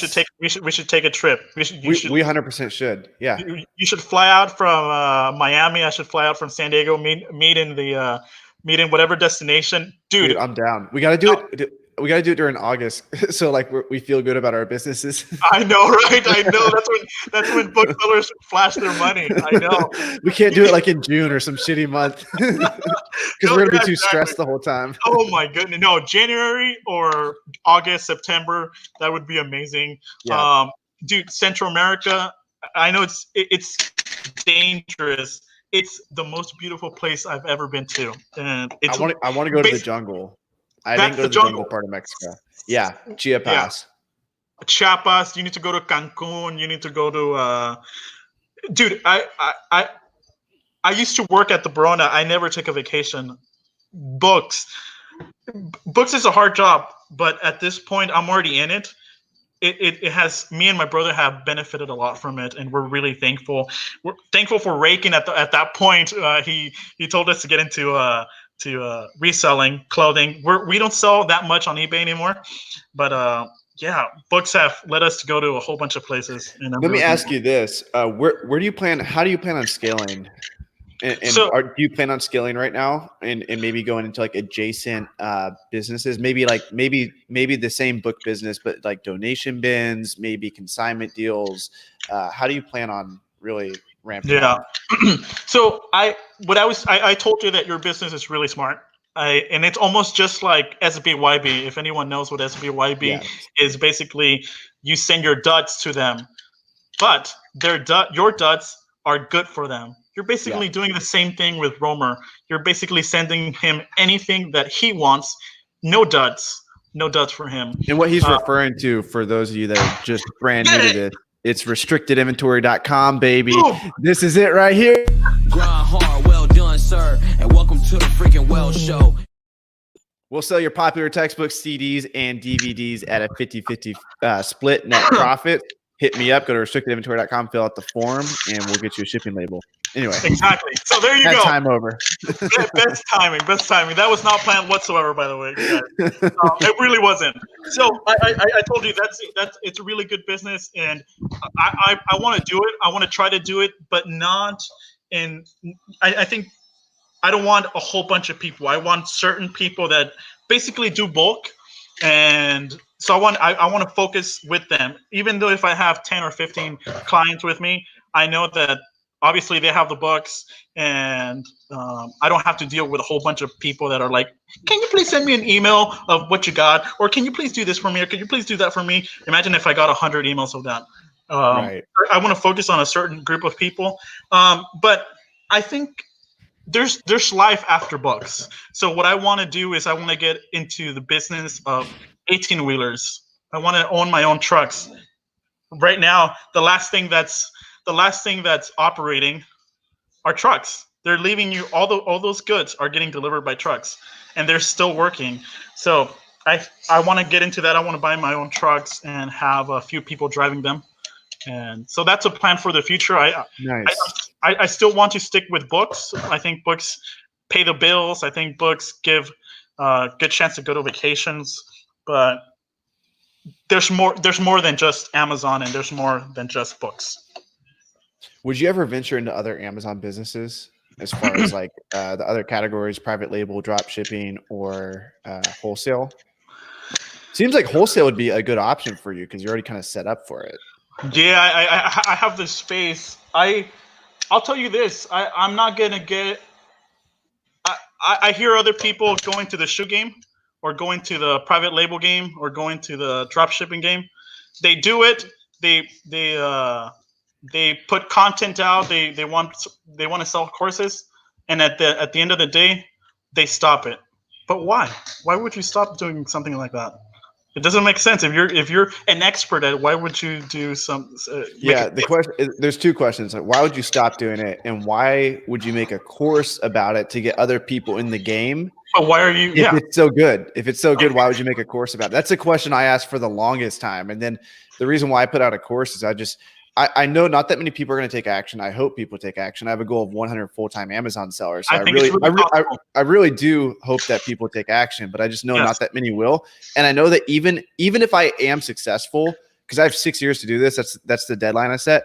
100 people entering the market, they're going to be more my friends than my enemy, because they're going to reach out to me about different deals. They'll probably use restrictedinventory.com, which is I wouldn't doubt it.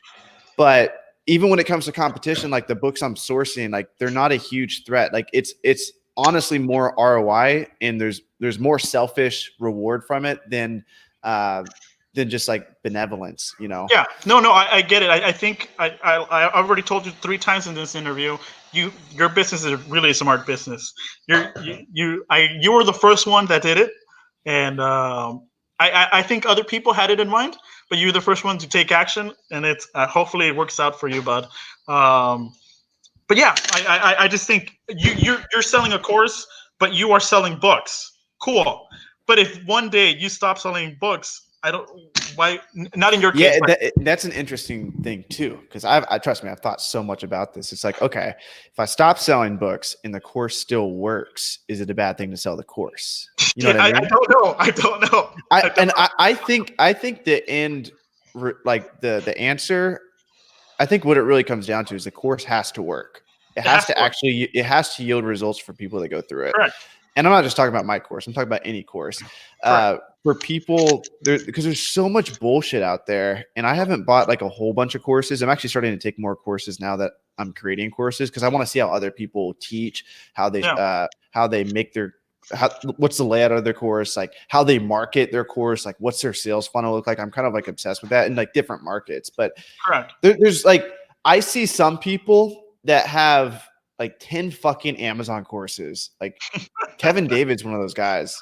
I'm not necessarily hating on the dude, but like, I'm like, dude, I've seen your private label ad. I've seen like your ad on how to sell courses. I've seen all these fucking courses in like 3 days, dude. Like, what's going on? Like, you gotta program your Facebook ads to not target me for all 3 courses. Just target one course at a time. But it's that's like, I get what you're saying, because if someone's not practicing what they preach, then it becomes hypocrisy. But then you have a doctor who's learning from his professor in college, and the professor's not a doctor. You know what I mean? So there's that aspect to it too. Correct. No, it's funny. It's funny that you're not you, but people are trying to sell their courses. They're flashing their sales. They're flashing how much they got. But in 2 years, they're like, it didn't work out. It didn't work out. Yeah. Sorry. So what do you do? What do you do then? You know I'm straight up. You know that I'm not here to please. I'll tell you straight up. I'm not here to please any guru. No, honest. You're the first one that's ever taken me to their channel, and I didn't beg you for it. You went up to me and said, "Hey, you want to go in? Sure, let's do it." Because you're legit. You're posting up this stuff every day. I don't know about that, but you're still alive. We'll put it that way. I'm still alive. You've taken a few vacations, and I can tell that, like, I can tell you're actually a good person, because you really, like, the way you talk about your business, I can tell like you really care about the people that work for you, and I respect that. You know what? They are almost family to me, and we've grown a relationship where I honestly, for the person that asked about coronavirus, I do believe coronavirus is real, and and every night for the past week and a half, I've cried because I had to lay them off, and I've cried because all these people that are working in the hospitals, their struggle. It's a real struggle. It's a real struggle. And look, you were talking about the stimulus bill and everything. God knows that I need the money, right? Who wouldn't want $10,000, right? But there's other people that need it more than I do, right? And I hope that everyone else that is going to apply for it really needs the money, because restaurant, I've seen it. The people that I hang out with, they're losing a bunch of things. Today is the 2nd. Yesterday, people had to pay their bills. There's no money out there. People are losing their jobs. So I am not going to apply for it. I think that money could go for better people. I'll tell you, my grandma needs it. My grandma is on Social Security, and good for her. Whoever needs it, take advantage of it, and hopefully it helps you out.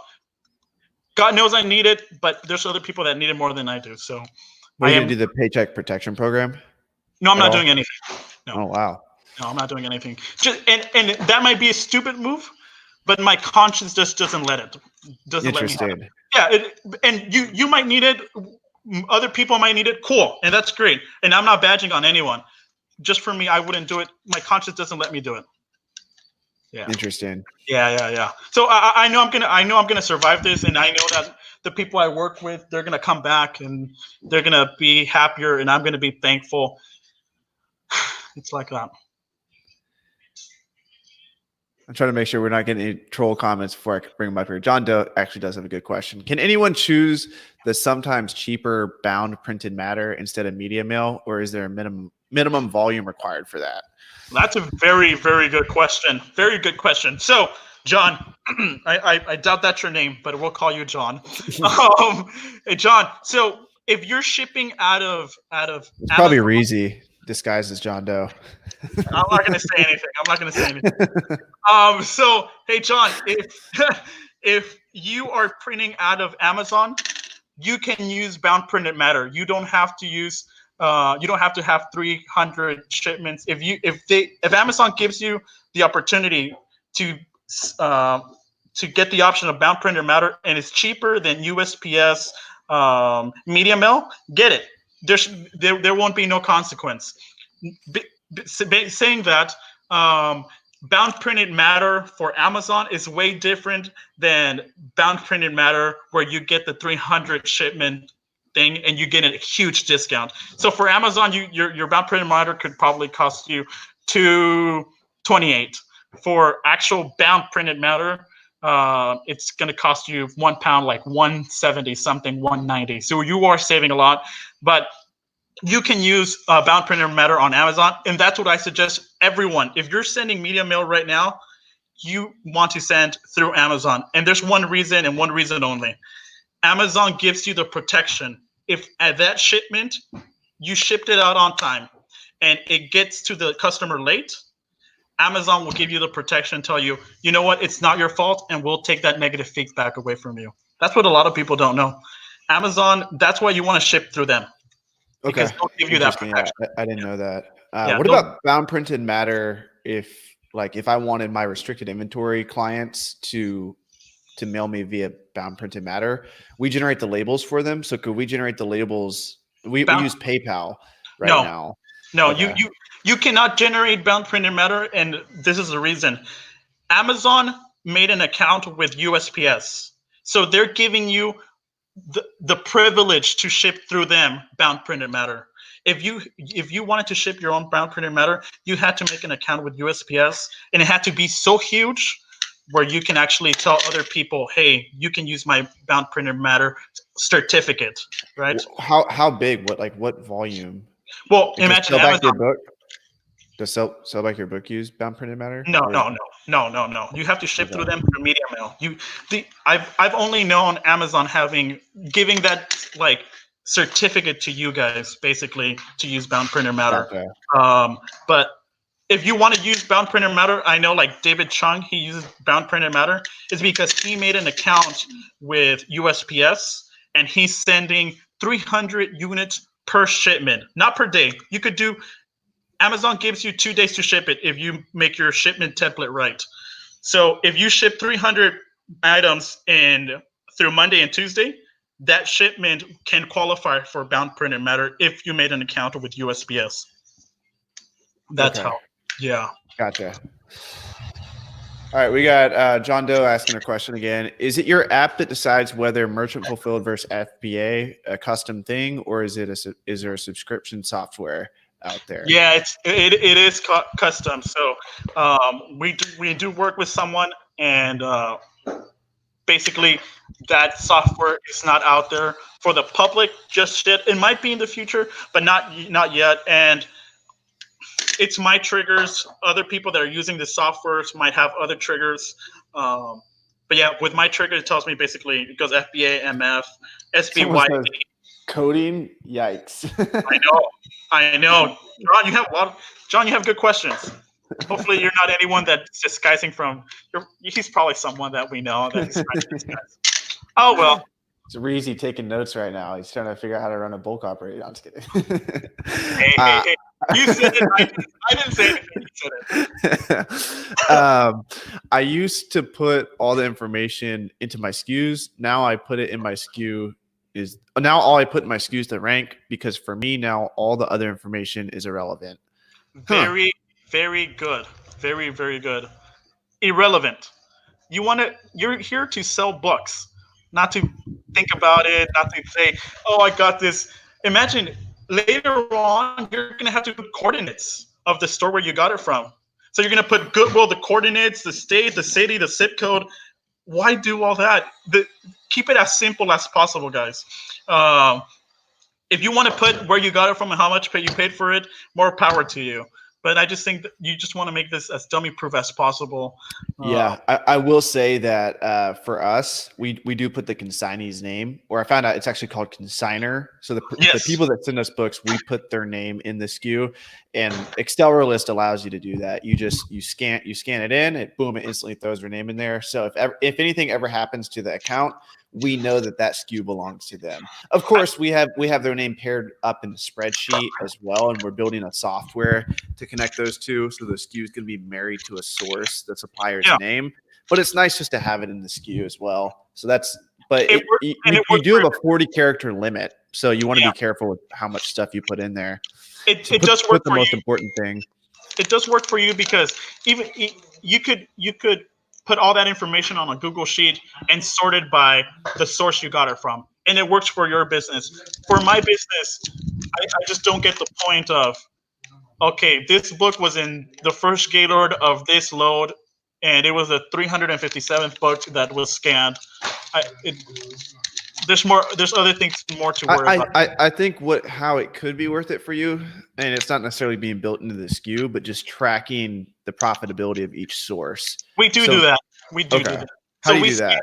So basically, that's like I told you, every time the outside of the box is the source.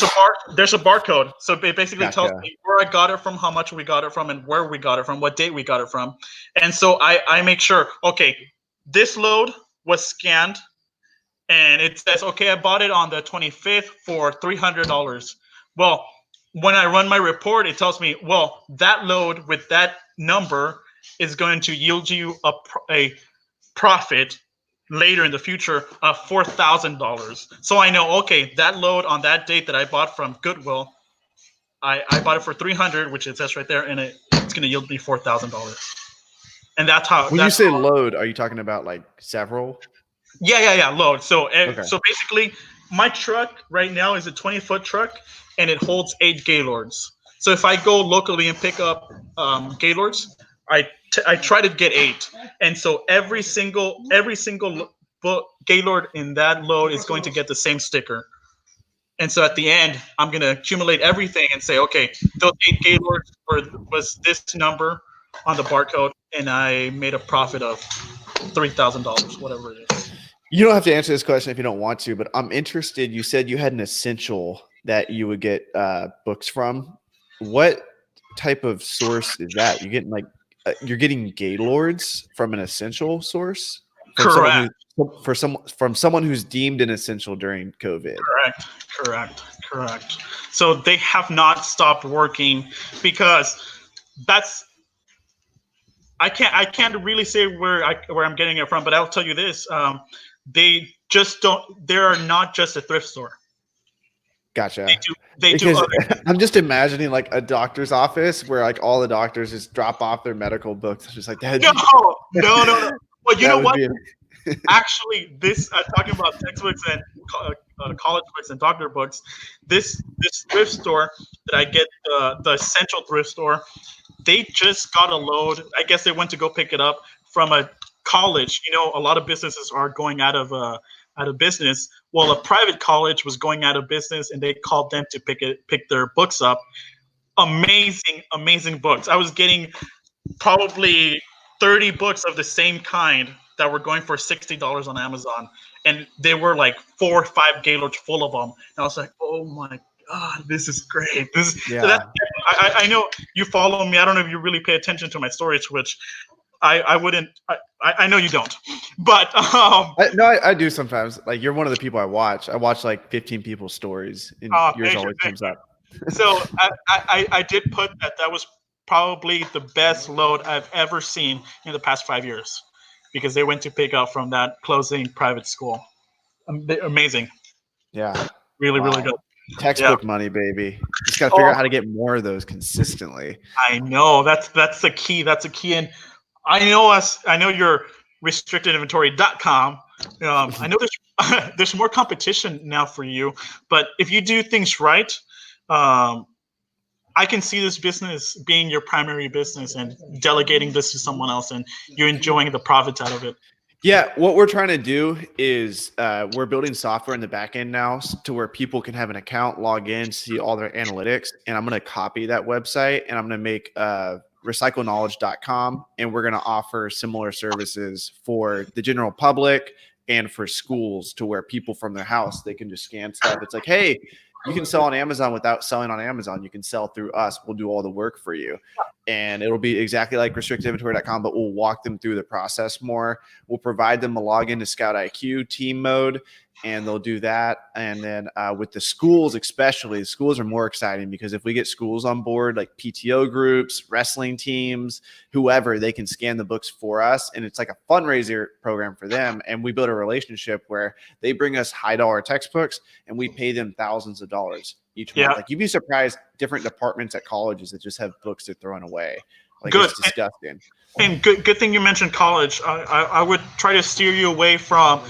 You're not learning anything from me, to be honest with you. I think you're a pretty smart guy, and I would just try to steer you away from elementary and middle schools. Okay. It's really hard to make money out of them. And the only way that I've seen that people are making money out of them is when you make an actual connection with another middle school and say, hey, you know what? I have a whole bunch of third grade workbooks. I could sell them to this school, but selling them on Amazon, really hard. Really hard. So I used to get. I'm not going to disclose the source either, and I'm not going to say where I got it from, but I used to get it from a school district. A lot, ridiculous amount of gaylords of just books from elementary, middle school, and high school. When it came to middle school and elementary, not worth it for Amazon. Okay. Yeah. So you just have to make connections with the other middle schools and elementary schools to sell other people's elementary school books to the other school. Okay. And just make connection with teachers. Yeah. Hayden Acklin is asking. I always say his last name super fast because I don't even know how to pronounce it. Hayden Aquilon. Is that how you say it? Aquilon. Yeah. See, I just learned how to pronounce your name, Hayden. How many family members work with you? No family members work with me. Zero. Oh, I thought you had family members. I got to change the description of this video. No. So they're here to help me out because they got laid off. They're here to have zero family members. But your brother. Well, I guess if you count my brother, he's the one that started this whole thing. So if you guess he's part of my crew, sure.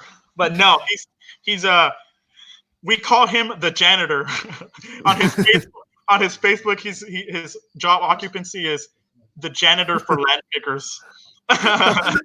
someone I don't know if these are like, I'm not, there's like so many comments going on. I don't even know if it's like directed towards me, you, or someone else in the comments, but it says focus more on FBA, don't focus on IG. Hey, I'm not into Instagram a lot, so I don't think. Hey, let's think about it's not directed to any of us. It's not directed to any of us. Well, I don't know. I've sold books on Instagram. I sold a book for Instagram on $10 one time. So I'll tell you this. I just opened a new Instagram account, and I'm basically gonna try to sell books online through Instagram. So I'm gonna have it named something like Instagram Online Bookstore. And so I don't know if it's gonna work.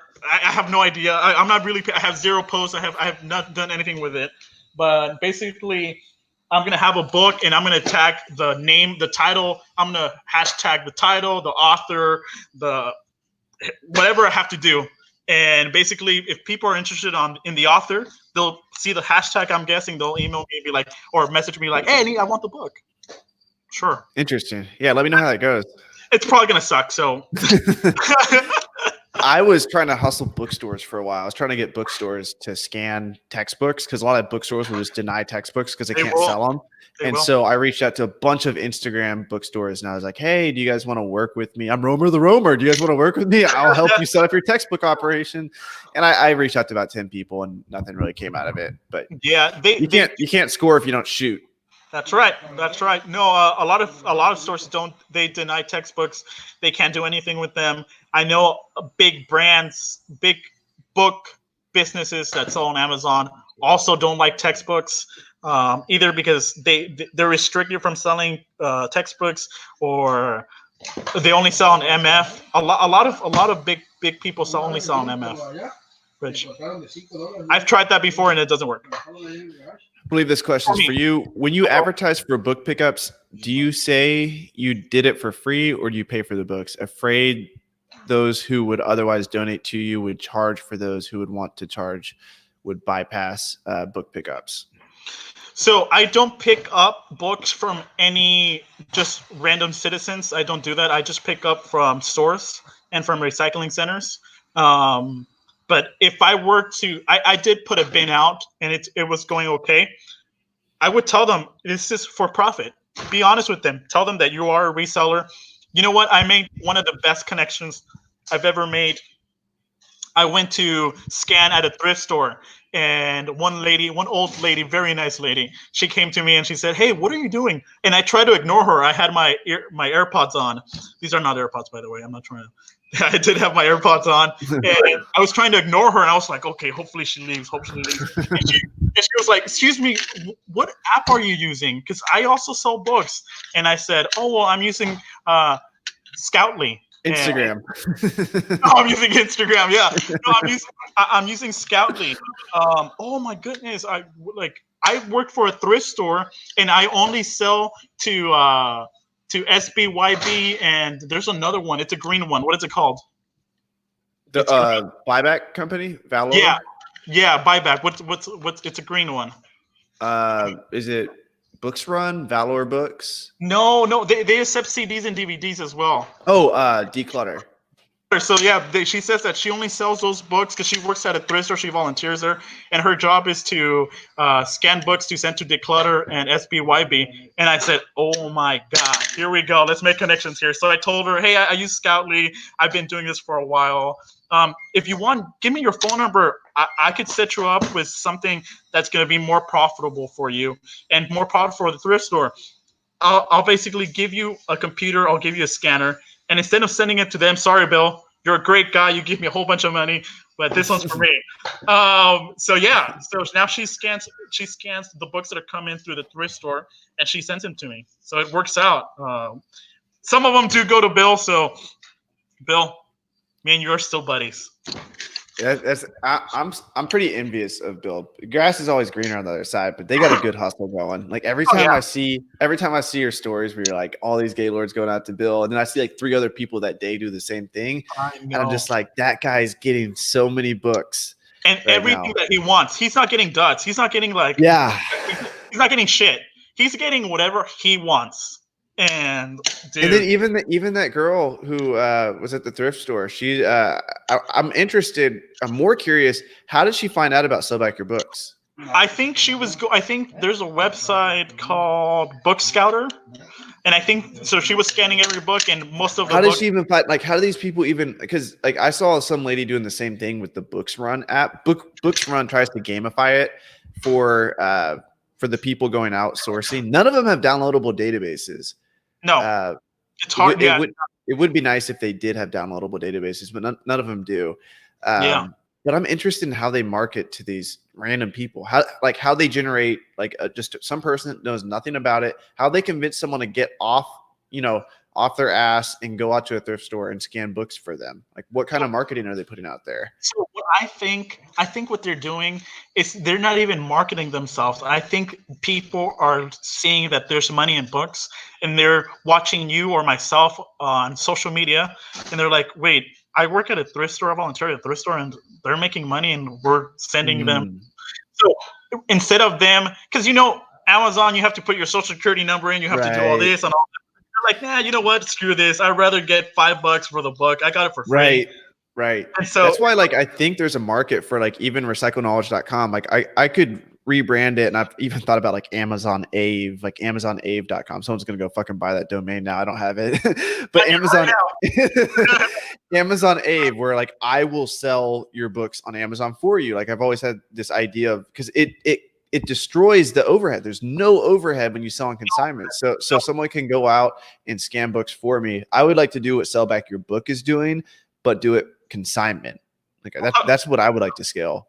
I can't tell you that.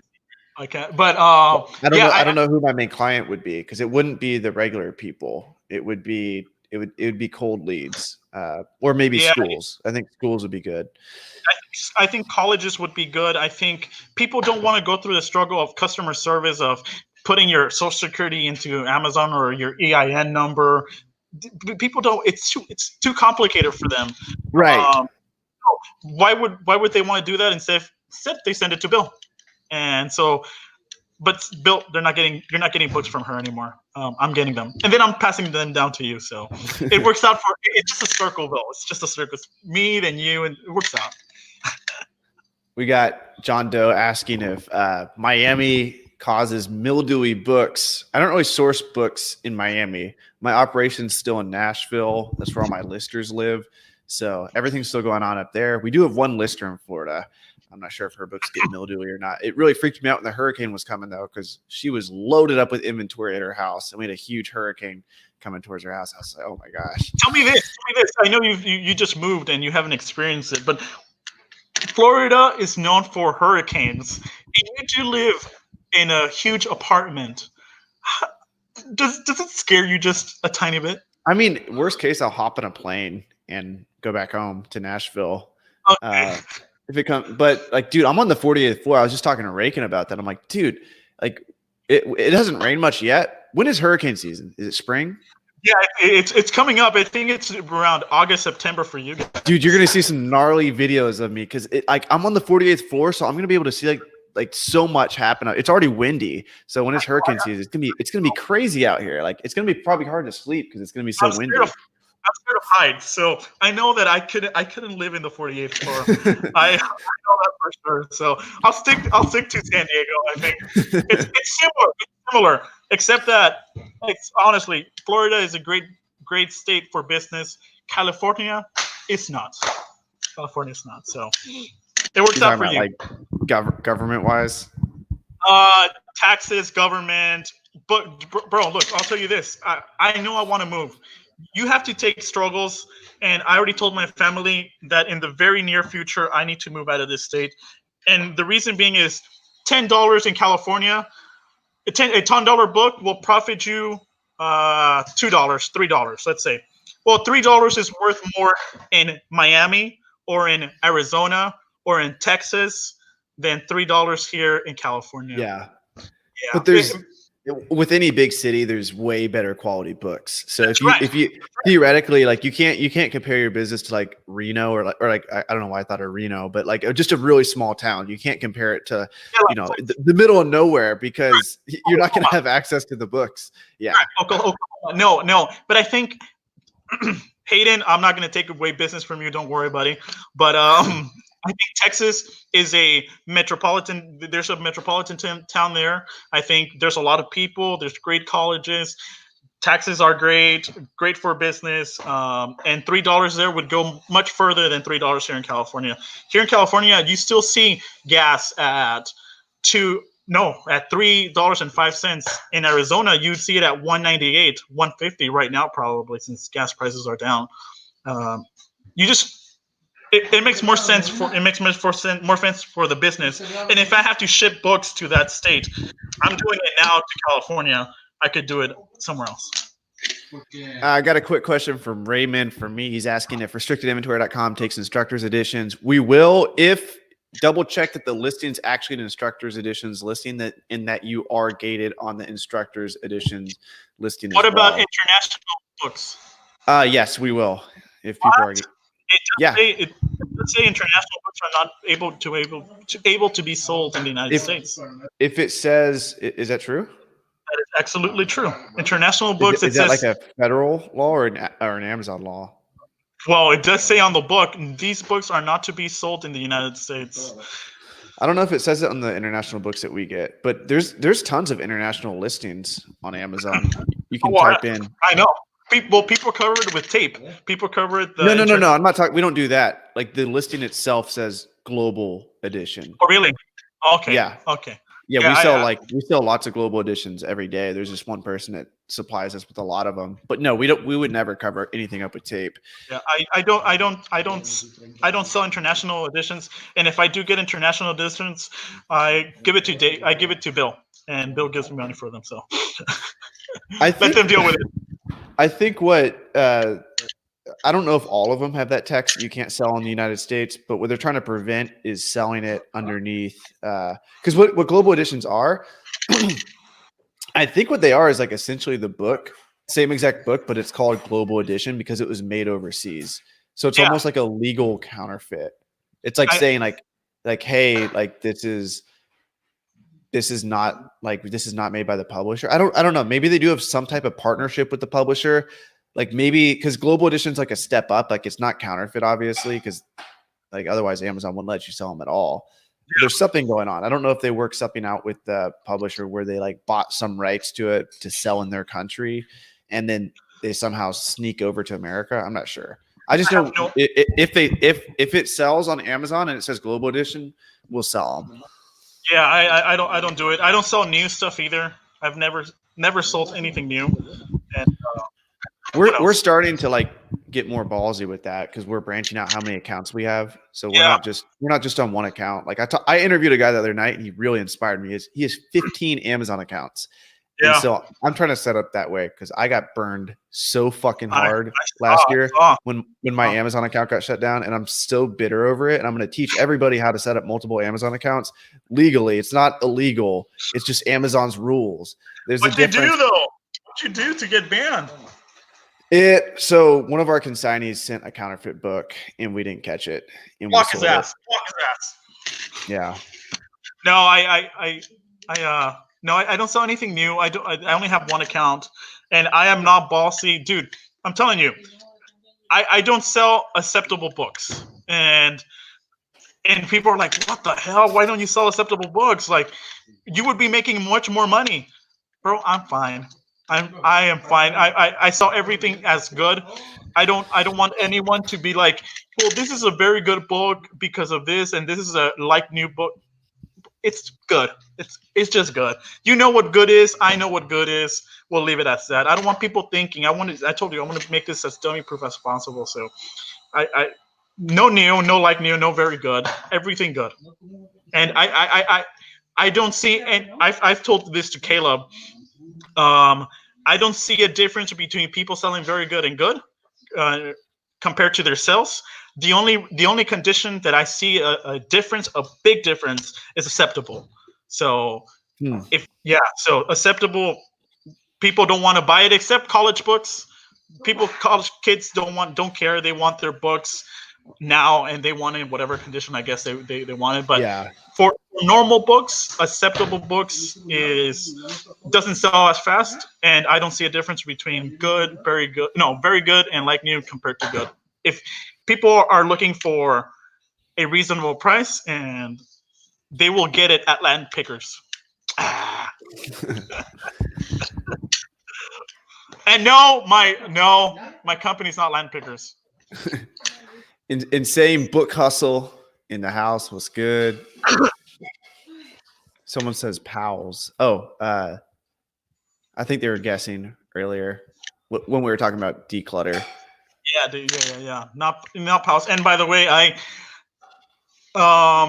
have checked between other buyback programs. SBYB, I have no commission. They don't give me anything. I wish they did, but they sign up for their plan. They do have an affiliate program. They do, but I'm not here to sell people anything. You're funny, man. Get that money. One day I will, but I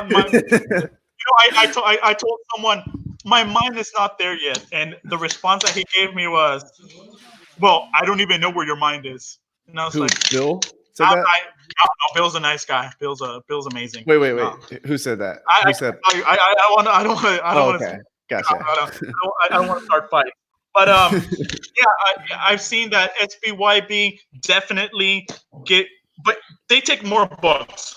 First of all, they take more books, and yes, there are a few books that Powell's or the other buyback companies pay more for them, but it's very few and far between. I scanned 25 to 30 gaylords. Okay, SBYB took like 3-4 gaylords out of them. Okay, the other companies all combined didn't even get one gaylord.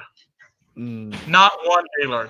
So now I'm just running numbers. I everyone that watches my Instagram at Land Pickers, I tell them run numbers. That's probably the most important thing in your business at the start and at the end. Running numbers, it saved my life.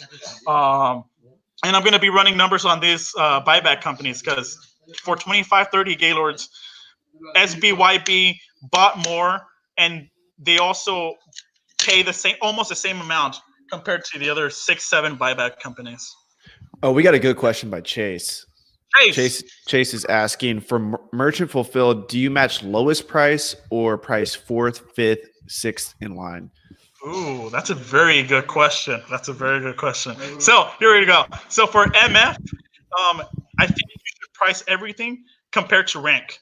And I don't know a lot of e-scores, so I'm sorry guys, but compared to rank. So if the rank is low, go 4th, go 5th, and it keeps going up once the rank goes up. So if it's 75,000, compare it to the 5th lowest offer.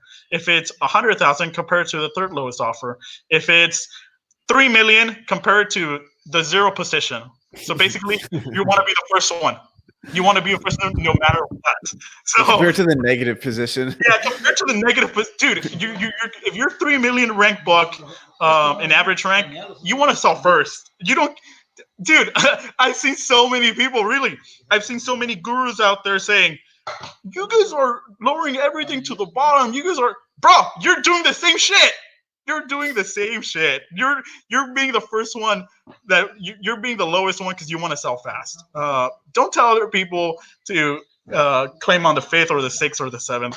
But yeah, for MF, if it's 25 rank, leave it to the 5th. If it's 75 rank, leave it to the 4th, to the 150. Just everything compared to rank. Gotcha. Okay, someone's asking, how do you catch counterfeit books? I use stopcounterfeitbooks.com. I put my team through that training. I'm not sure what you do, Christian. What do you do for counterfeit books?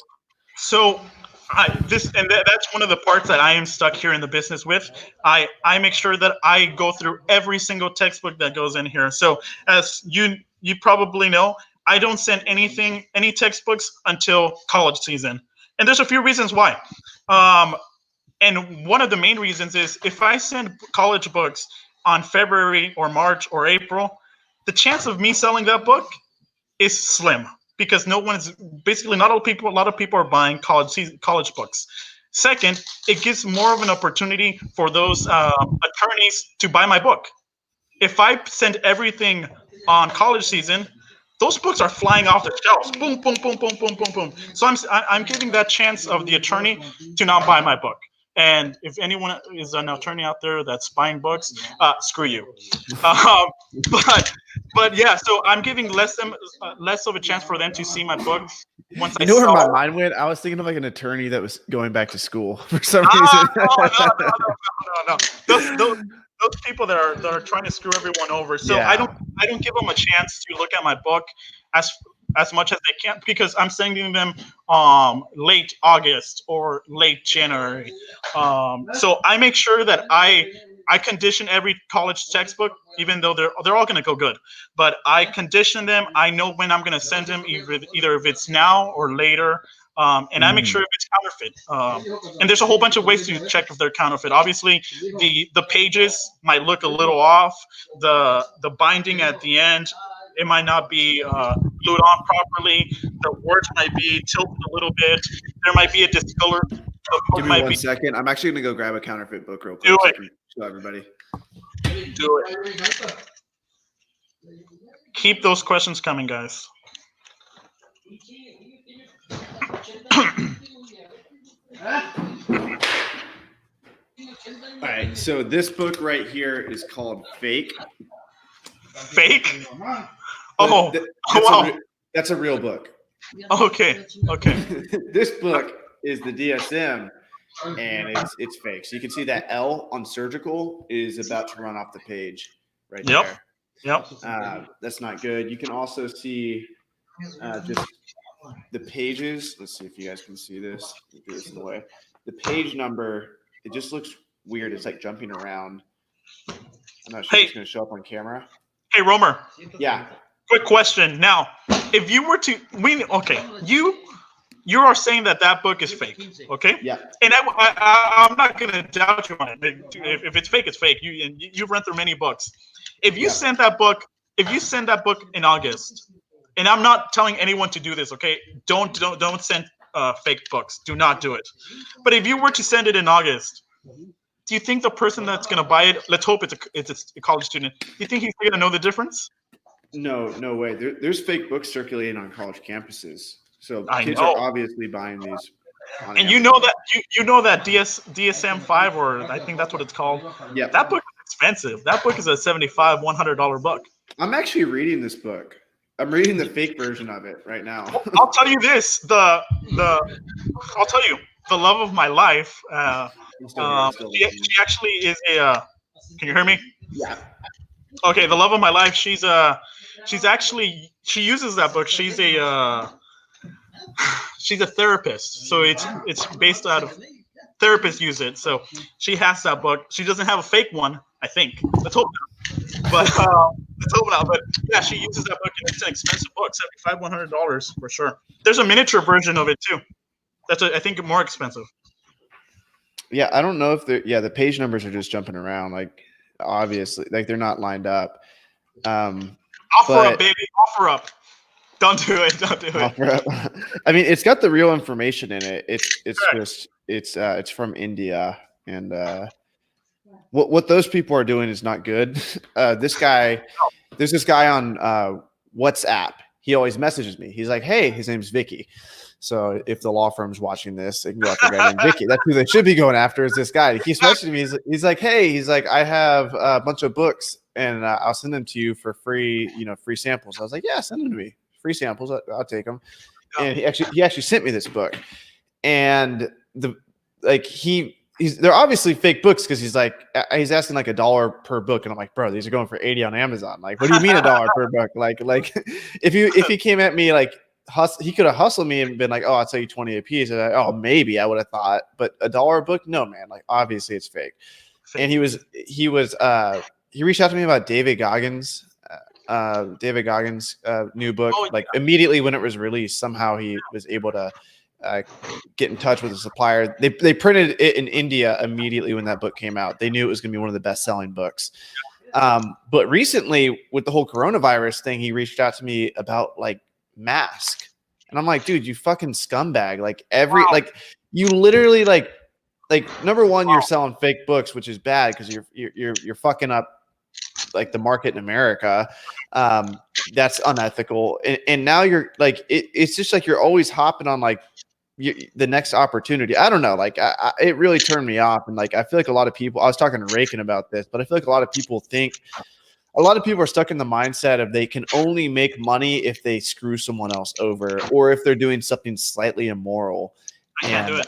I think it's just like it's a weird mindset that people get in, but maybe they had success at a young age, like stealing or selling drugs. Dude, it works. It works. Taking advantage of people in when the situation is bad, it works. People have become rich because of it. I know. Getting back to fake textbooks, I live next to Mexico, and the labor day there, you basically pay $5 to $10 an employee for one day. And that's 8 to 10 hours of them working. So $5 to $10. And they offered me to get the most expensive textbooks that I have, and they could make fake textbooks. I didn't do it, but interesting. There's people out there that want to take advantage of the situation. All right. I don't know if we answered the flipping accountant had 2 questions. Is this the longest interview you've had? I think so. We're about to reach 2 hours. Yeah, this is. We're at 12:05. We'll answer 2 more questions and then I'll let you go. Is it more profitable to send books on Sell Back Your Books or sell them yourself? That's a very good question too. These people have good questions. So, it is more profitable to sell the books by yourself, 100%. Because there's books that you can make $2, $3, $4 on Amazon, but SBYB will pay 18 cents. That being said, SBYB guarantees the money.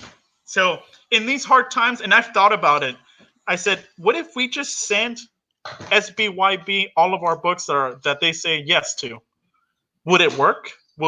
Now that means I won't have employees, I won't have overhead, I won't have to send to Amazon, I won't have to deal with Amazon. SBYB will just get all my books and they'll pay me. Will it work? I don't know. But yes, selling them online will be more profitable than sending to SBYB. But they're a great resource to send your books that you can make money on. That you can make money on, you said? You can't make money on. Gotcha. Can't. What if Amazon is paying $2 or Amazon's profits $2 and Sell Back Your Book is $1? What do you do with it? Ooh, good. It just depends. I always look for profit. So if Amazon is giving me more than Bill, I'll send it to Amazon. Okay. But if it's so close where Bill's giving me 130 and Amazon's giving me 150, if I had to look at the data, I don't look at data. I don't look at charts. I don't look at anything. If it's like that, I would rather give it to Bill. But my triggers are based on who gives me more profit, and if Amazon gives me more profit, Amazon gives me more profit. Gotcha. Well, I appreciate you, brother. I appreciate you coming on. We've been on here for 2 hours. No, it's quiet. You. It's quiet in your warehouse now, so I assume everybody's leaving. No, they're still here. They're actually taking out stickers. I told them to be quiet because I can barely hear you. But no, thank you for having me. Say hi to Rakin. Tell him to not watch my video when I shouted him out because it's really, really bad. I was like 20 pounds heavier back then. So Rakin used to be a big boy too. He did. He was we did.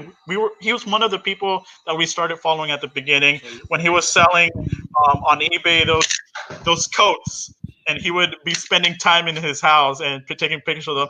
I know he doesn't do that anymore, but back then that's what he used to do. Yeah, I remember. But thank you for having me on. Where can they find you at? So I have a YouTube channel, which I barely post anything, but there are some cool videos in there that I'm really proud of. Latin Pickers, Latin LATIN_Pickers. Everyone knows how to spell that one. And on Instagram, Latin Pickers as well. Latin_Pickers.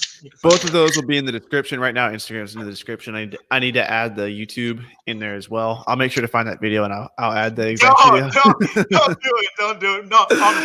Thank you so much. We'll plan that trip to on vacation. We'll go on. Hell yeah, let's do it. We'll be in touch on Instagram, brother.